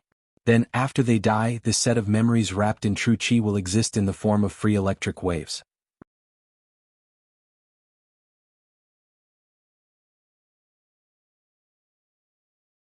Chapter 1935. Date: October 20th. Chapter 1947 is thoughtful. If someone's brainwave vibration frequency is similar to the vibration frequency of this memory, then it is possible that this brainwave will be attached to this person. This is also when some people suddenly discover that they have a lot of knowledge that they didn't know before, or the brainwave of this memory is strong enough to replace the original owner's thoughts. This is the legendary possession. Of course, this brainwave can also travel back to the past or to another world. This is the so-called rebirth and transmigration. Jiao Yazi said. 7 by 24 hours of continuous updates of pure TXT handwritten novels. Ugh. Elder Jiao, I don't want to transmigrate yet and I don't want to be reborn. Can you talk about the second possibility first? Linny smiled bitterly. There really were scientists who wanted to research reincarnation? Then this scientist must be a great person. I'm just saying. It's impossible for you to transmigrate and be reborn. Do you think it's that easy? Even my scientist friend hasn't found a specific method to do it.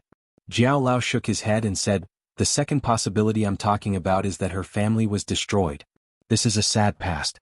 She couldn't believe what happened in front of her and she didn't want to believe it. So she wrapped this sad memory with her Zhen Qi, causing her to lose her memory. Obviously this is the second possibility.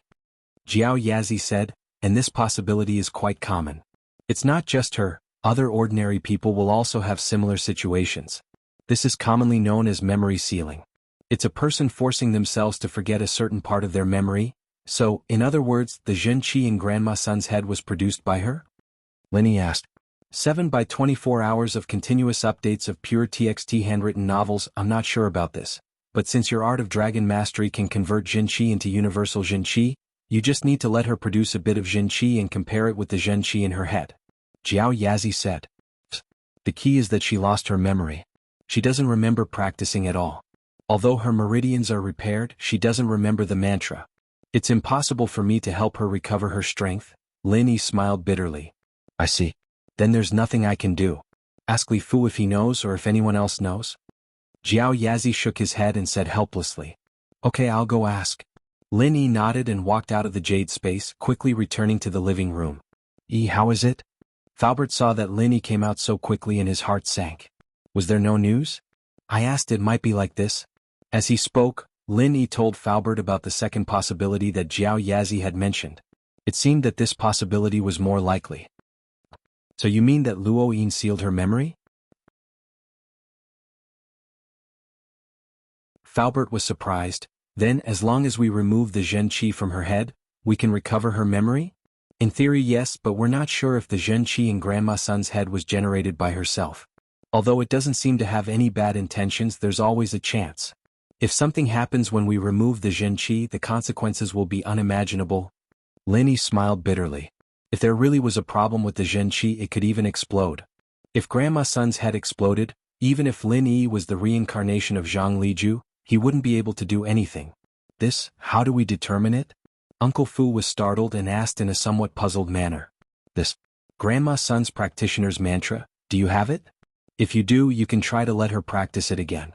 If the Zhen Qi is the same as the one in her head, then I can confirm it. We can try to guide her to remove it, or when she reaches a certain level she can refine the Zhen Qi on her own. Linny said. Practitioner's mantra? Faubert smiled bitterly and said helplessly, I did have it before, but I didn't bring it with me when I left. Normal people can't practice House Sun's mantra, so I didn't purposely memorize it. House Sun? Does that mean that the practitioner's arts are the same as Grandma Sun's? Lin Yi's eyes suddenly lit up and asked. Yes, you mean? Faubert could more or less guess what Lin Yi meant. Sun Jingyi? Lin Yi nodded and said, she also practices House Sun's mantra. I just need to ask her for the mantra. Well, there's no need to go through so much trouble. I'll just check what her Zhen Qi is like. That's great. Faubert heard that he found a way and was very happy, but his face suddenly tightened and said, Oh right, little Yi, don't tell anyone from House Sun that you found Sun Luiyue. Oh? Lin Yi was slightly stunned, but he quickly figured out Faubert's concerns. Faubert, you're afraid that your enemies will get the news and come looking for you? That's right. Faubert nodded and said, some things have to be guarded against. Although House Sun won't harm Luiyue, if the news is leaked it won't be worth it.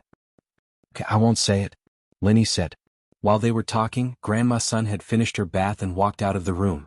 But at this moment, Grandma Sun's skin, temperament and appearance all had a qualitative change. Grandma Sun's skin became fairer and more lustrous. The wrinkles on her face disappeared. If she was an old woman before, now she was a beautiful young woman. This change made Faubert surprised and happy. Although he wouldn't mind what Grandma Sun looked like, who didn't want their wife to be prettier? Faubert knew that this was all thanks to Lin Yi.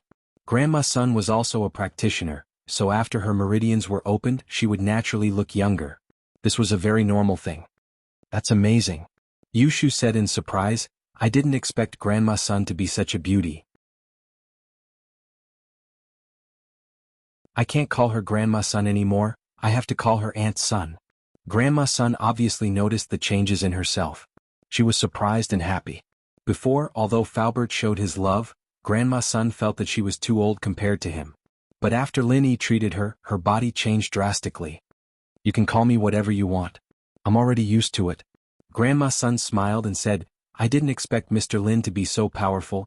Lin Yi, can practitioners not age? Mingyao asked thoughtfully. Xiaoshut.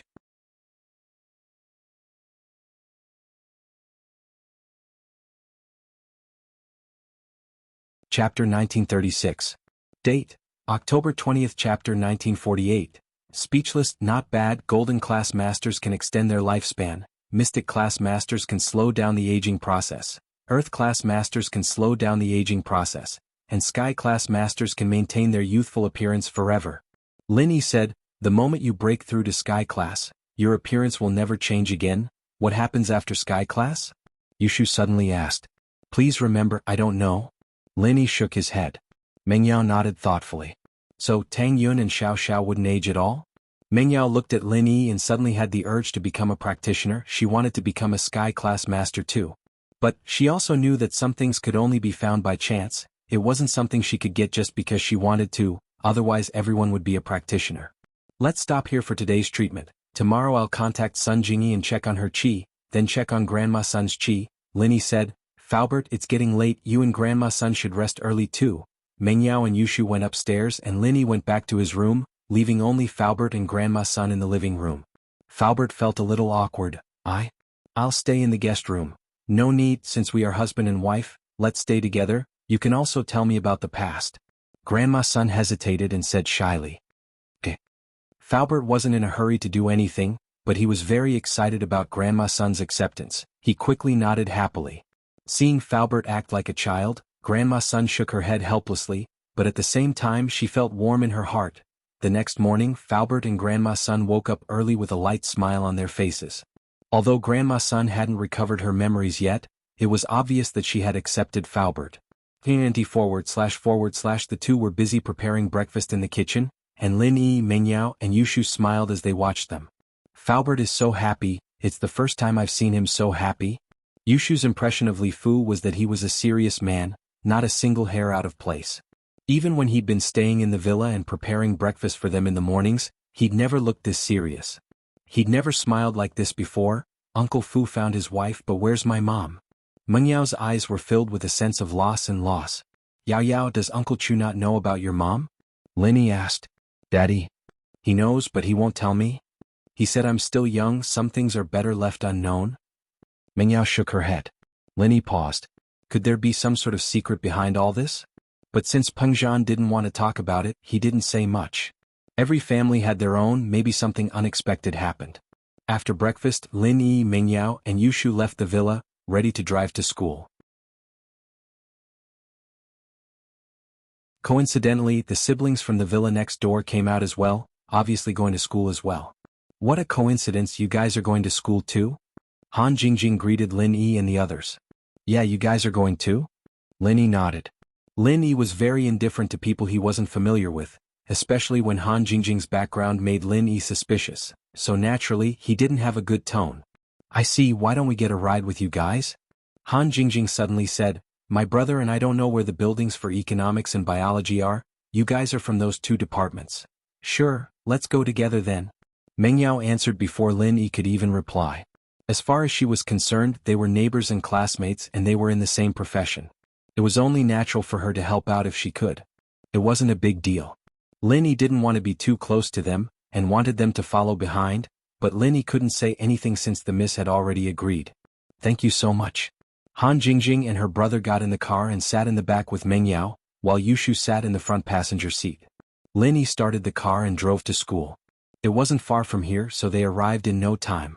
After getting out of the car, Meng Yao and Yushu brought Han Jingjing's brother to the economics department, leaving Lin Yi and Han Jingjing alone. Lin Yi locked the car and walked to the biology department without a word. Wait for me. Han Jingjing saw that Lin Yi was walking very fast, and only caught up after 2 steps. Can you introduce me to the medicine department? There's nothing much to introduce. You don't know what you're applying for? Lin Yi said faintly. Han Jingjing pouted, feeling wronged. It's just a hobby of mine, but what rules are there? How many people are in the class? I don't even know that. Oh, there's a student rule in there after you get the textbook. You'll know the rules once you read it. As for how many people are in the class, you'll know. Lin Yi said. Han Jingjing wasn't expecting Lin Yi to brush her off like this. She pouted and followed behind Lin Yi, not too happy. Lin Yi was a little surprised at Han Jingjing's aggrieved face. Could it really be a coincidence? Judging from Han Jingjing's expression, a girl who showed her emotions on her face shouldn't have too many tricks up her sleeves. Was he thinking too much? But they hadn't walked far when Lin Yi heard Han Jingjing mumbling behind him. Ignore me, I'll kick you to death, I'll kick. Lin Yi was sweating. Wasn't this girl's temper a little too bad? She'd kick him to death if he ignored her, and Lin Yi didn't even get to hear more before he heard a scream. He turned to see Han Jingjing kicking a wooden stump, not expecting it to be so sturdy. Han Jingjing lost her balance and fell backwards, hitting her head on the ground with a thud. Lin Yi's eyes widened in shock. This girl, wasn't she a little too fierce? Falling backwards after kicking a wooden stump? Are you all right? Lin Yi walked over helplessly and asked, but he saw Han Jingjing biting her lip. Tears were swirling in her eyes as if they were about to flow out, and her hand was covering the back of her head. She was as pitiful as she could be. I don't need you to care about me even if I'm dead. Whoa. Han Jingjing suddenly cried, making Lin Yi speechless for a while. Did she change her face just like that? She wanted to kick me to death just now, and now she doesn't need to care? Target equals _ blank.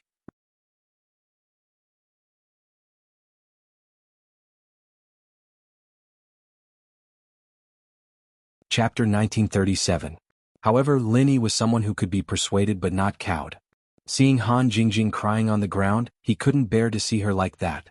Before, Lin Yi had categorized her as one of the suspects, so Lin Yi didn't want to interact with her too much. But now it seemed that things were different. This Han Jingjing didn't seem to have any ulterior motives. On the contrary, her brain seemed to be missing a cord. Alright, stop crying. Let me see how your head is.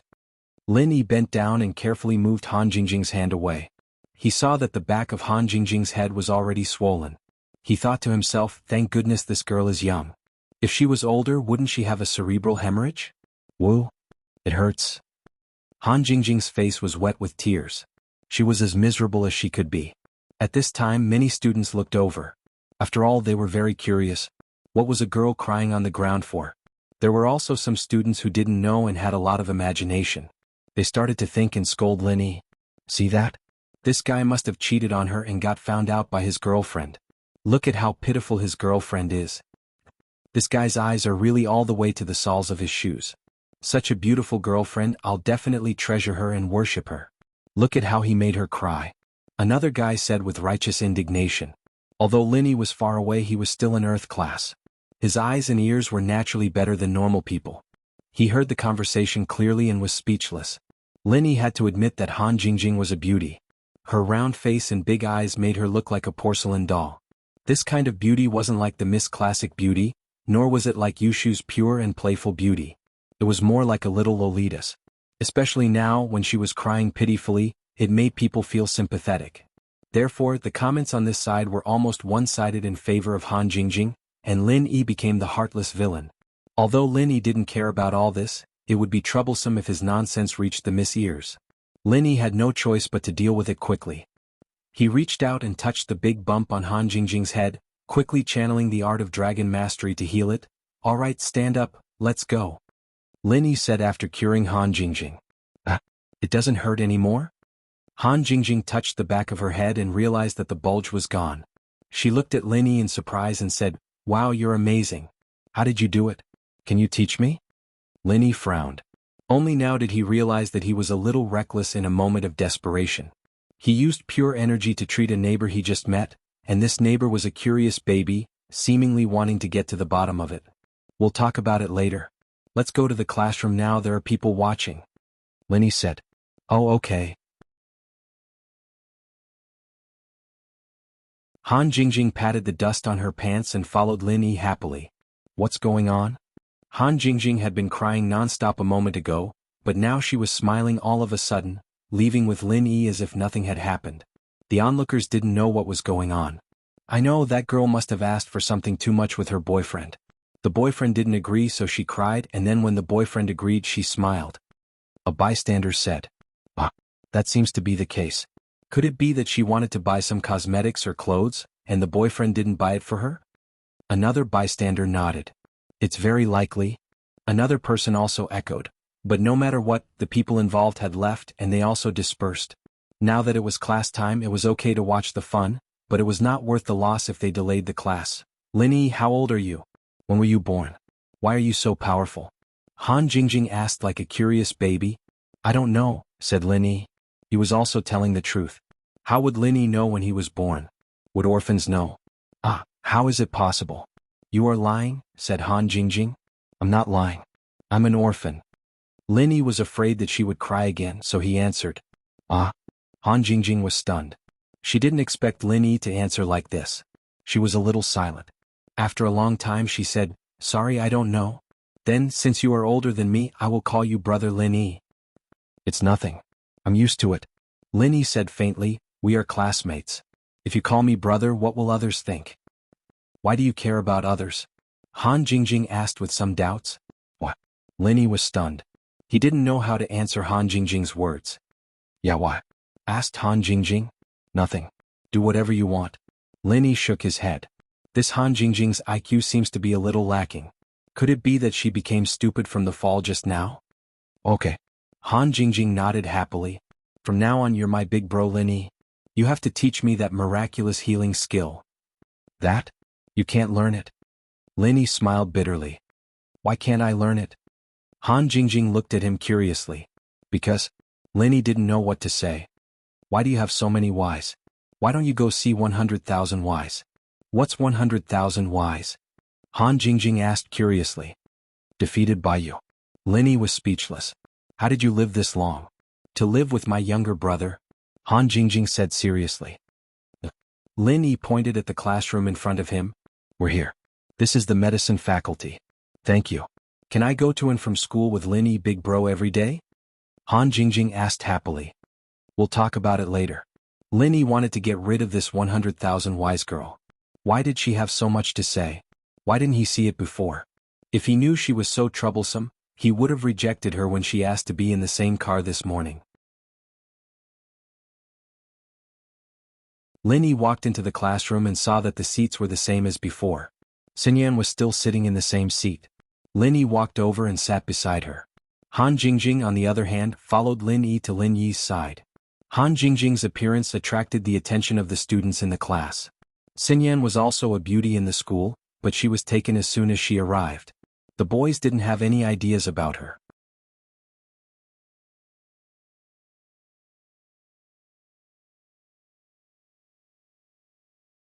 Chapter 1938. But Han Jingjing was different. A beauty like her attracted the attention of all the bachelors. Even Yu Coiling Tiger took a few more glances at her. But Han Jingjing seemed to have come with Lin Yi. Why else would she be standing next to Lin Yi's seat? What else do you want? Lin Yi frowned as he looked at Han Jingjing. Where should I sit? Han Jingjing asked.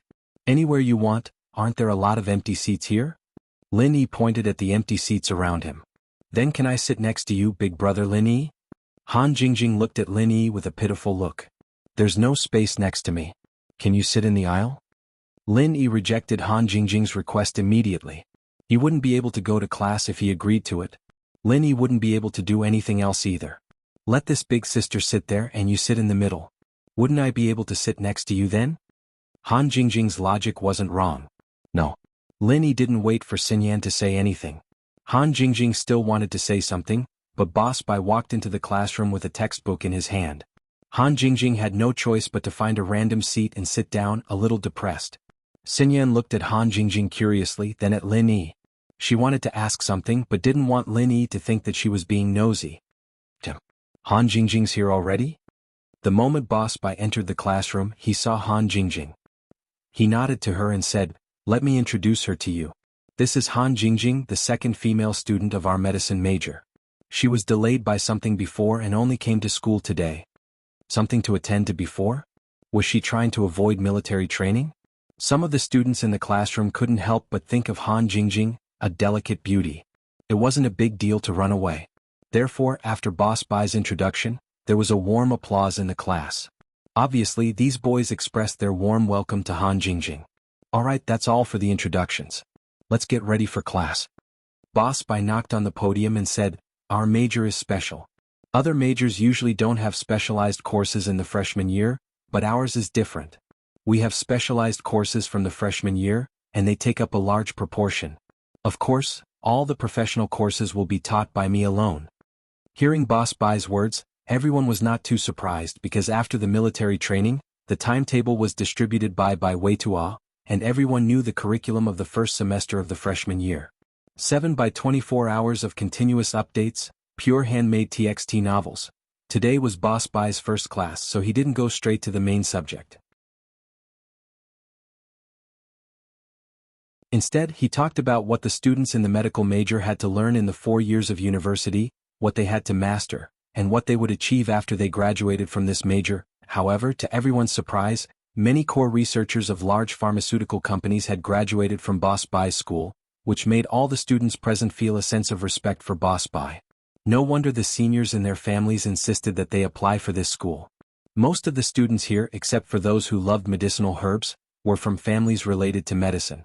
Their families either owned pharmaceutical factories or pharmaceutical companies, or engaged in the research and development of health products or set up traditional Chinese medicine hospitals.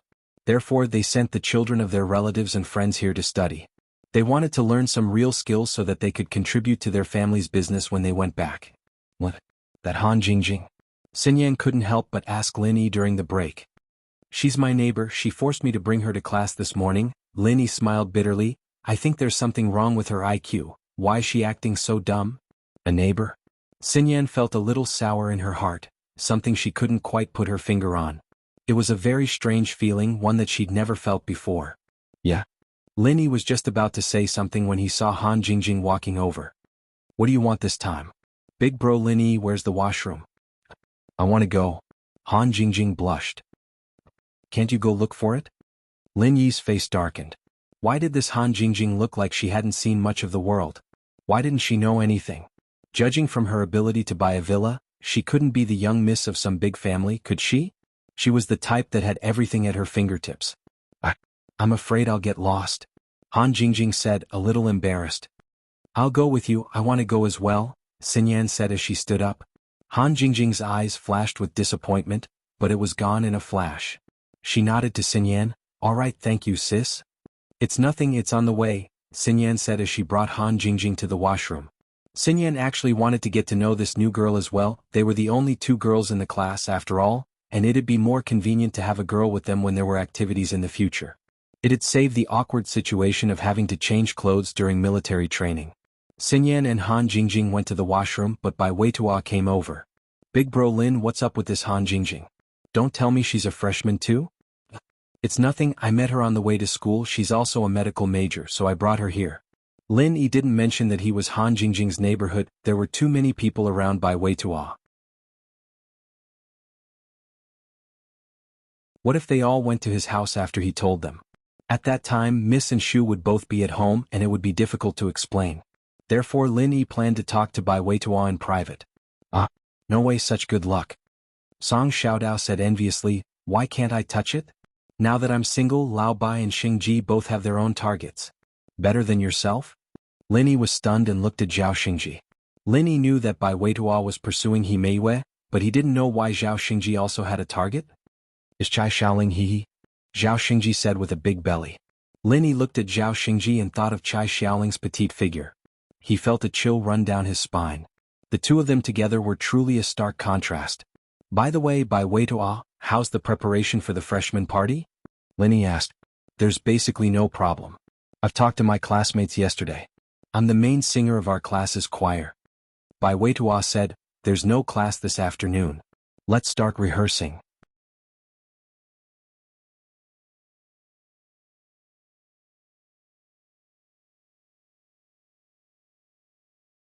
Chapter 1939.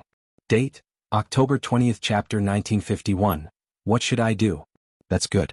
Since you agreed to compete with that Zhang Duopan, you have to show your true abilities. If you lose, you won't be able to explain it to He Meiwei. Lin Yi cared a lot about Bai Weitua, but there wasn't much Lin Yi could do to help with the performance. I know, don't worry. That Zhang Duopan clearly doesn't have any artistic cells in him. I'm confident I can beat him. Bai Weitua said confidently. But don't underestimate him. That kid is a bit devious. Lin Yi said. He could tell from the incident in the cafeteria that Zhang Duopan was a cunning person. It wasn't long before Xinyan and Han Jingjing came back from the washroom. The two seemed to have gotten to know each other a little better, but Xinyan didn't invite Han Jingjing to sit with her. Perhaps she didn't want to ruin the peace and tranquility she had with Lin Yi in class. Xinyan was already used to sharing a table with Lin Yi, and it gave her a sense of security. It was as if everything was supposed to be like this. Xinyan didn't want anyone else to get involved and ruin the peace that they didn't know how long it would last. He heard that Zhaolong was studying for a doctorate in medicine at Donghai Industry University, and he was here to create an opportunity for him to interact with Zhaolong. If Zhaolong were to appear, this peace would be broken. At noon, Lin Yi sent a text to the miss, telling her that he was going back to Songshan to see Sun Jingyi. He wanted to see her practitioner's arts and pure qi, and compare it with the pure qi in Grandma Sun's head. The miss agreed without hesitation, but gave Lin Yi a difficult mission. She wanted Lin Yi to go back to the villa and bring her underwear from her room on the second floor. Although there were underwear for sale here, some misses were used to wearing underwear and didn't want to change. Lin Yi was speechless. He remembered that the miss didn't even let him go upstairs when he first arrived, but now, she even wanted him to bring her underwear. But when did the miss become so bold? Hadn't she always been a reserved person? While Lin Yi was puzzled, Mengyao was about to explode. Shu, who told you to do that? Oh, didn't Sister Yao Yao say that you're not used to the new lingerie and pajamas you bought? You want to bring all of them from Songshan's house? I saw that Shield Bro was going back, so I asked him to get it. Yushu said confidently. But he doesn't need to go get it. What if he sees what's in the cabinet? Mengyao glared at Yushu, wanting to kick her to death. In the cupboard? What's that? Yushu blinked. You bought it yourself. Don't you know what it is? Mengyao said angrily. That spinning stick you bought from the mail order, why did you have to buy it out of curiosity? Ah? Mengyao's reminder reminded Yushu abruptly that there was a box in the cabinet with some imitation female products in it.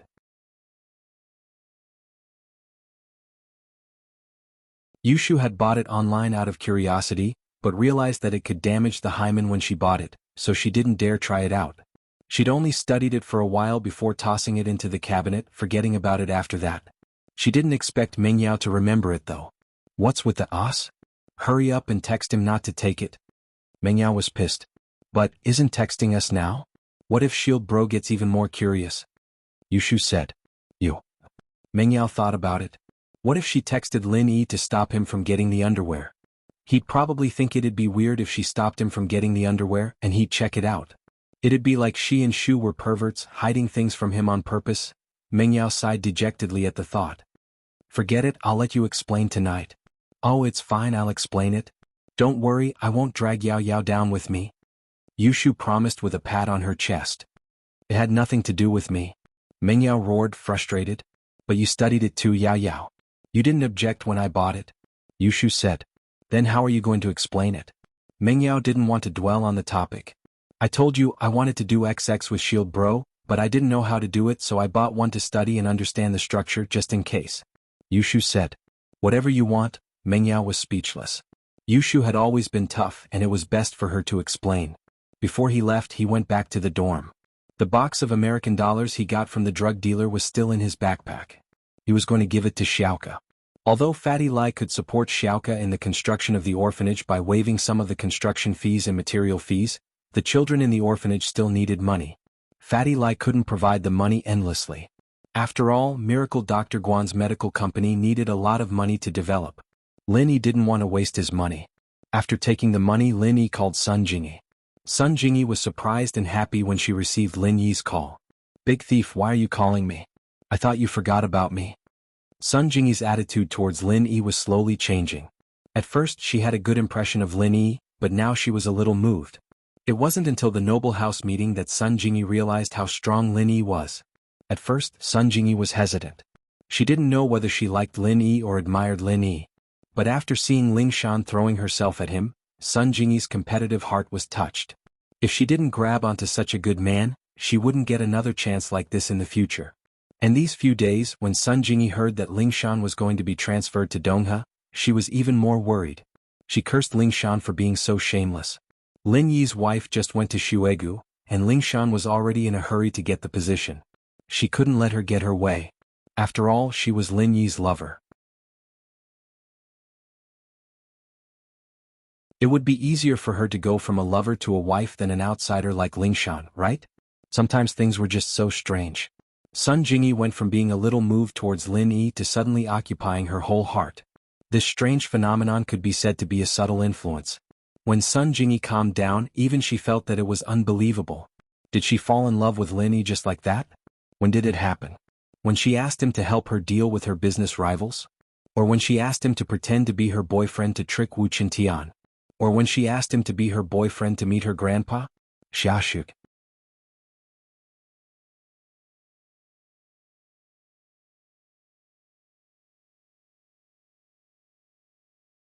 Chapter 1940.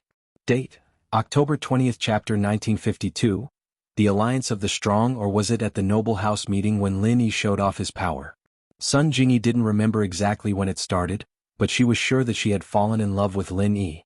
Otherwise, she wouldn't have been so impulsive when she heard that Ling Shan was going to Dongha. And so, Sun Jingyi decided to discuss it with Qintian. The two of them would go to Dongha as well. She didn't think that Lin Yi would call before Sun Jingyi could find Qintian. You're still at your old place, right? I'll come find you in a bit. Lin Yi said. Ah, you're looking for me? Aren't you in Dongha? Sun Jingyi paused. Yes, but I'll be going back to Songshan later. I have something to talk to you about, Lin Yi said. All right, see you later, Jingyi said, suppressing the joy in her heart as she hung up the phone. Sun Jingyi knew very well that Lin Yi was probably looking for her for some reason. It wasn't just because he missed her, but no matter what, Sun Jingyi was still very happy to see Lin Yi. Lin Yi didn't waste any more time and went straight to the highway. Lin Yi had quite a few things to do in Songshan. Other than checking on Sun Jingyi's chi, he had to send money to Xiaoka, go to Songshan Songshan First School to see Ziyu and Qin Shi, and then he had to get the Miss underwear. 2 hours later, Lin Yi's car stopped at the food street behind Songshan's first school. A trace of confusion flashed through Lin Yi's eyes as he looked at the familiar scenery. It was as if he'd experienced a lot of things with someone important here, but what exactly they were Lin Yi couldn't remember. Frowning, Lin Yi shook his head helplessly, got out of the car and walked towards the first high school. The guard of the first high school naturally recognized Lin Yi. When he saw Lin Yi enter, he didn't stop him. It was after class and there were many students on the sports field. This was such a familiar memory. Seeing the familiar sports field, the familiar teaching building and the familiar cafeteria not far away, Linny couldn't help but sigh with emotion. "Student, do you know which class Ziyu and Qinshi are in?"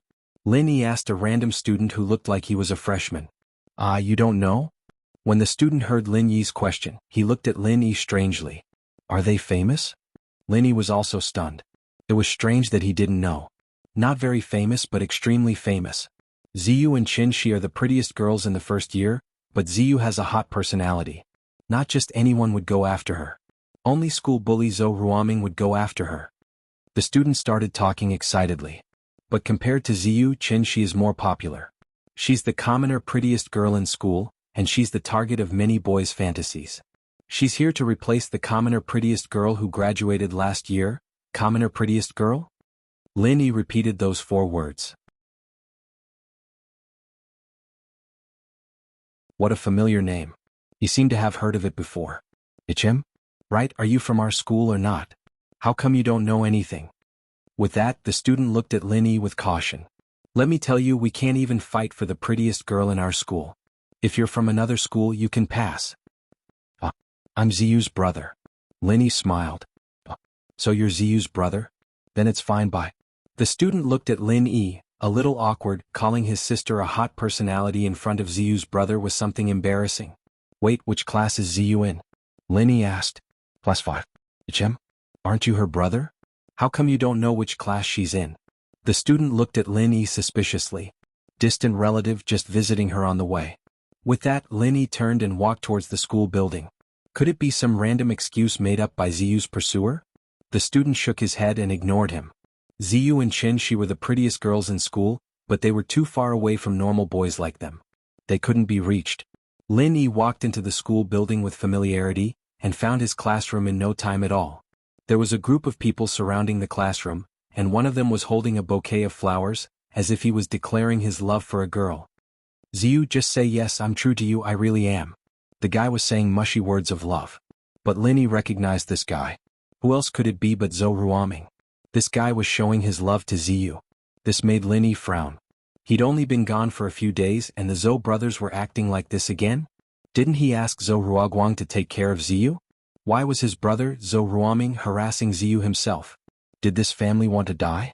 But from the looks of it, Zhou Ruoming didn't do anything overboard, so Lin Yi decided to wait and see. Ziyu had been really annoyed these past few days. When Zhou Ruoming wrote her love letters, she didn't even look at them before throwing them away. He asked her out to eat a few times but she rejected all of them. Who would have thought that Zhou Ruoming would be standing in front of the classroom with a bouquet of flowers? "Zhou Ruoming, are you done? Didn't I tell you that my brother is really strong? If you keep bothering me, I'll tell him to break your 3rd leg." Ziyu put her hands on her waist and glared at Zhou Ruoming. The surrounding students were speechless. She was the hot school beauty after all, so fierce. Breaking someone's 3rd leg with just one sentence. My brother's really strong too." "That's even better, we're a strong team." Zhou Ruoming grinned. Ziyu frowned. It seemed like this guy wasn't going to let it go if she didn't do something drastic. "You know the boss of the North District, Guangbro, right?" Ziyu didn't want to mention these gangsters at first, since she'd promised Lin Yi that she'd study hard. She hadn't been fighting anyone with a knife in this period of time, but she didn't expect that they'd come looking for trouble instead. "Book Ocean Pavilion, she's here as soon as possible." "Boss of the North District, Guangbro? Isn't that my brother?" He's called Zhou Ruoguang and I'm Zhou Ruoming." "Your brother wouldn't be my brother, would he?" Zhou Ruoming grinned. Could it be that Ziyu's brother was her godbrother? That was even better. Now that they were together, they'd be even closer. It wasn't that Lin Yi left, but Zhou Ruoguang didn't think that Zhou Ruoming and Ziyu would have anything to do with each other. He didn't know that Ziyu would come to Songshan's first school. Target equals underscore blank.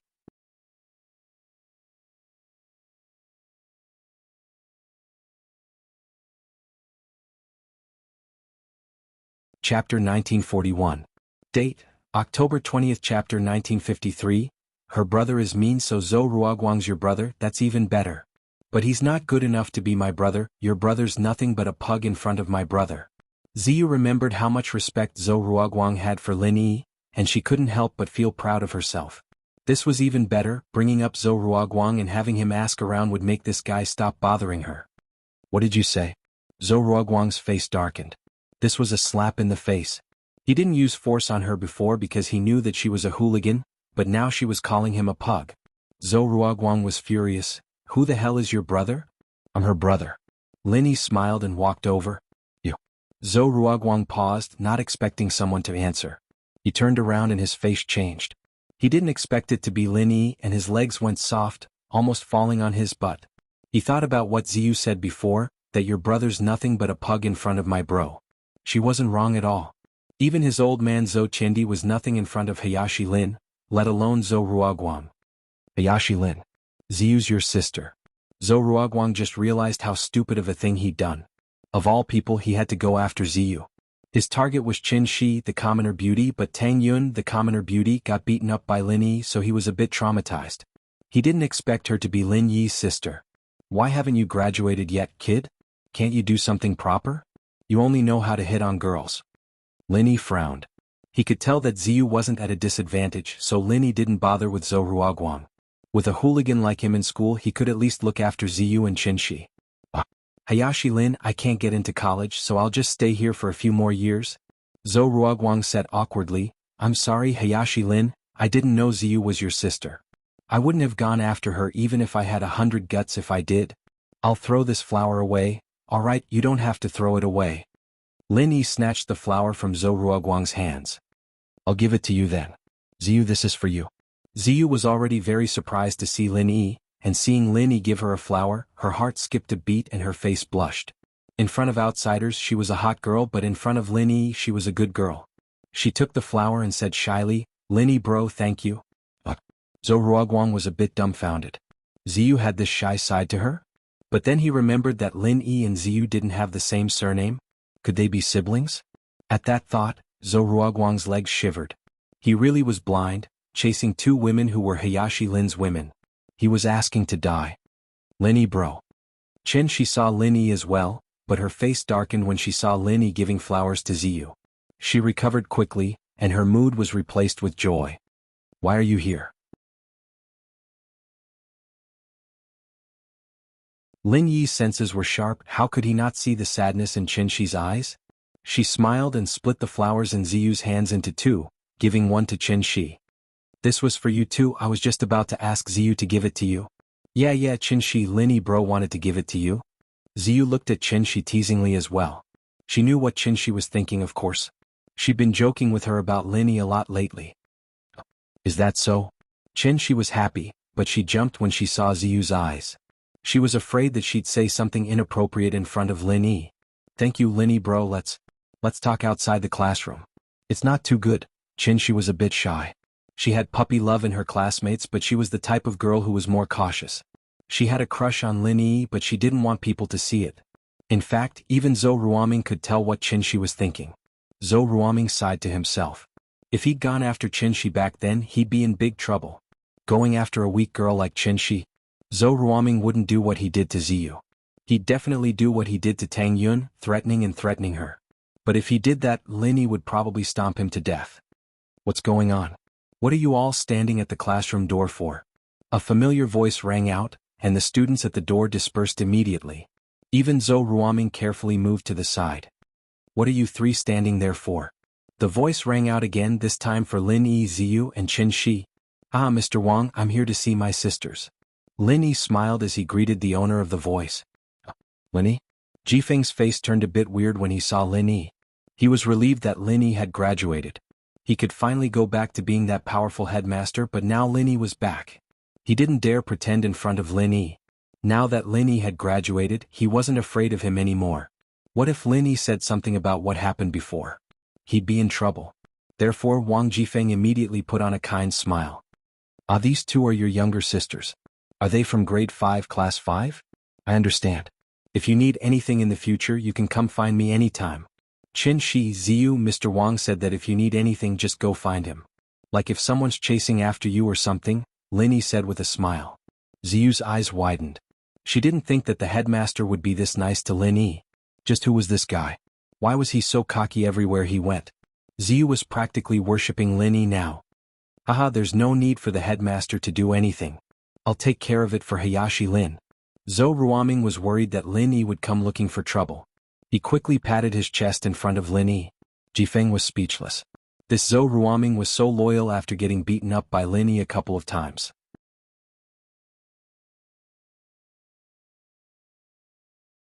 This guy was really a softie. But then again, wasn't his weakness in Lin Yi's hands as well?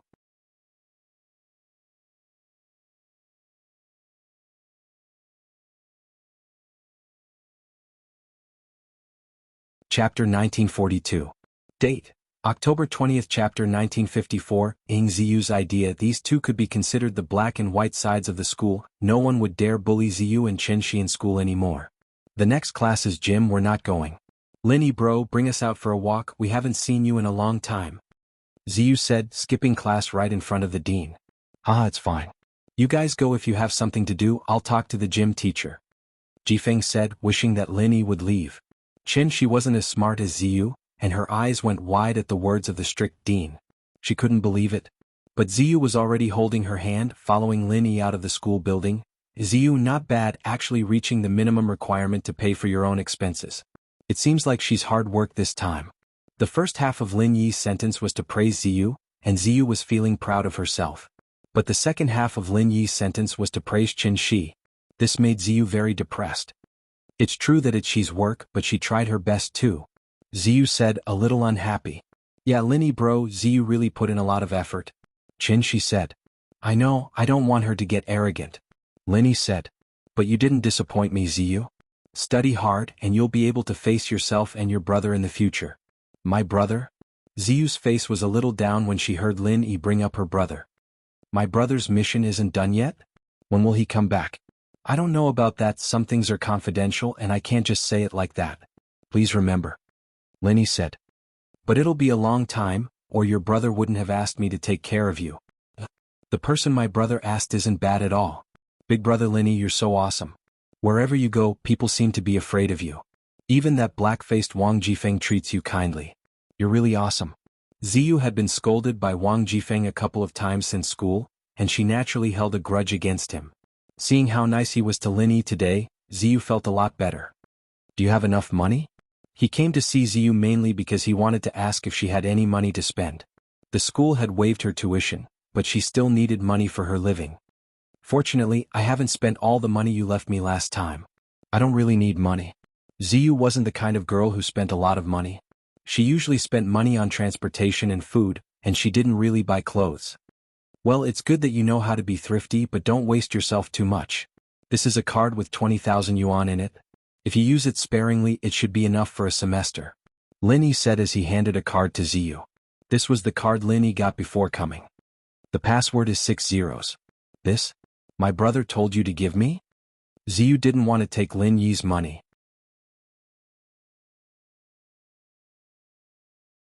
Yeah, your brother left me some money and told me to give it to you regularly, Lin Yi said vaguely.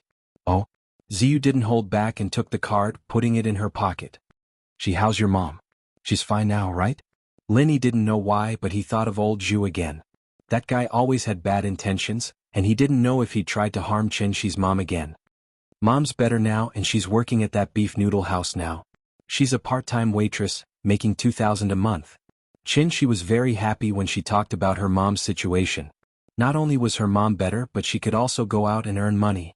Qinshi's family's life was a lot easier now. With her mom's income, Qinshi didn't have to scavenge every day anymore. She could only go out on weekends and it wouldn't affect her studies. Lin Yi nodded. Alright, go back and study then. I'm leaving now, I'm studying at Donghe. Call me if you need anything. You're leaving? Qinshi didn't want Lin Yi to leave, but she wasn't someone who was good at expressing herself. She didn't know how to make him stay. Lin Yi bro, since you're here, don't leave so early. You didn't even treat me and she to dinner. Ziyu said coquettishly. When my brother comes back, I'll tell him how you treat us. Lin Yi smiled, but his heart tightened. Ziyu might never know that her brother was already dead, and she'd never see Armadillo again. At that thought, Lin Yi's face changed. Let's go, I'll treat you guys to dinner. What do you want to eat?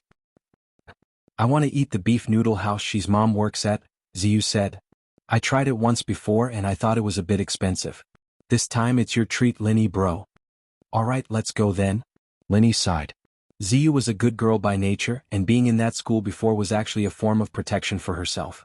She wouldn't be able to survive alone in that kind of environment, and even if she did survive, she might catch the eye of some hoodlum and become their slave. After treating Ziyu and Qin Shi to some noodles, Lin Yi sent them back to school, telling them to study hard before leaving. Lin Yi's heart was a bit heavy. Seeing Ziyu's happy face, Lin Yi's heart was pounding. He'd have to tell her about Armadillo sooner or later, but how was he supposed to tell her? Shiyu, I don't even know what to say to you. Haven't you heard that you have to fight for your own happiness? You're so quiet, can't you be a bit more proactive? How many years does it take for Lin Yi bro to come visit us? Look, you're wasting the chance, aren't you? Ziyu scolded Qin Shi. Ziyu had guessed Qin Shi's thoughts and she denied it at first, but after a while she admitted it. Liking Lin Yi wasn't something to be ashamed of, and so Ziyu started teaching her how to chase guys, but she didn't have the chance to put what she taught her into practice. Man, no, I need to do something else next time. Do you know how to flirt? Find a chance next time and trick Lin Yi bro to come to my house. Dress a bit more sexily and flirt with him, maybe it'll work. Ziyu said. Ziyu sis, what are you talking about? I don't know how to. That's so indecent. Qin Shi's face got redder. Ziyu actually came up with something like this, telling her to flirt? Wasn't that something only bad girls would do? Target =_blank. You're tuning in to the Han Li's Wuxia Chronicles YouTube channel. We're so grateful for your support, and don't forget to subscribe to join us on this incredible journey through captivating stories. Your generosity through donations truly makes a world of difference, as it's the primary source of revenue that allows me to expand and enhance this channel for you. Thank you from the bottom of my heart for being a part of this adventure.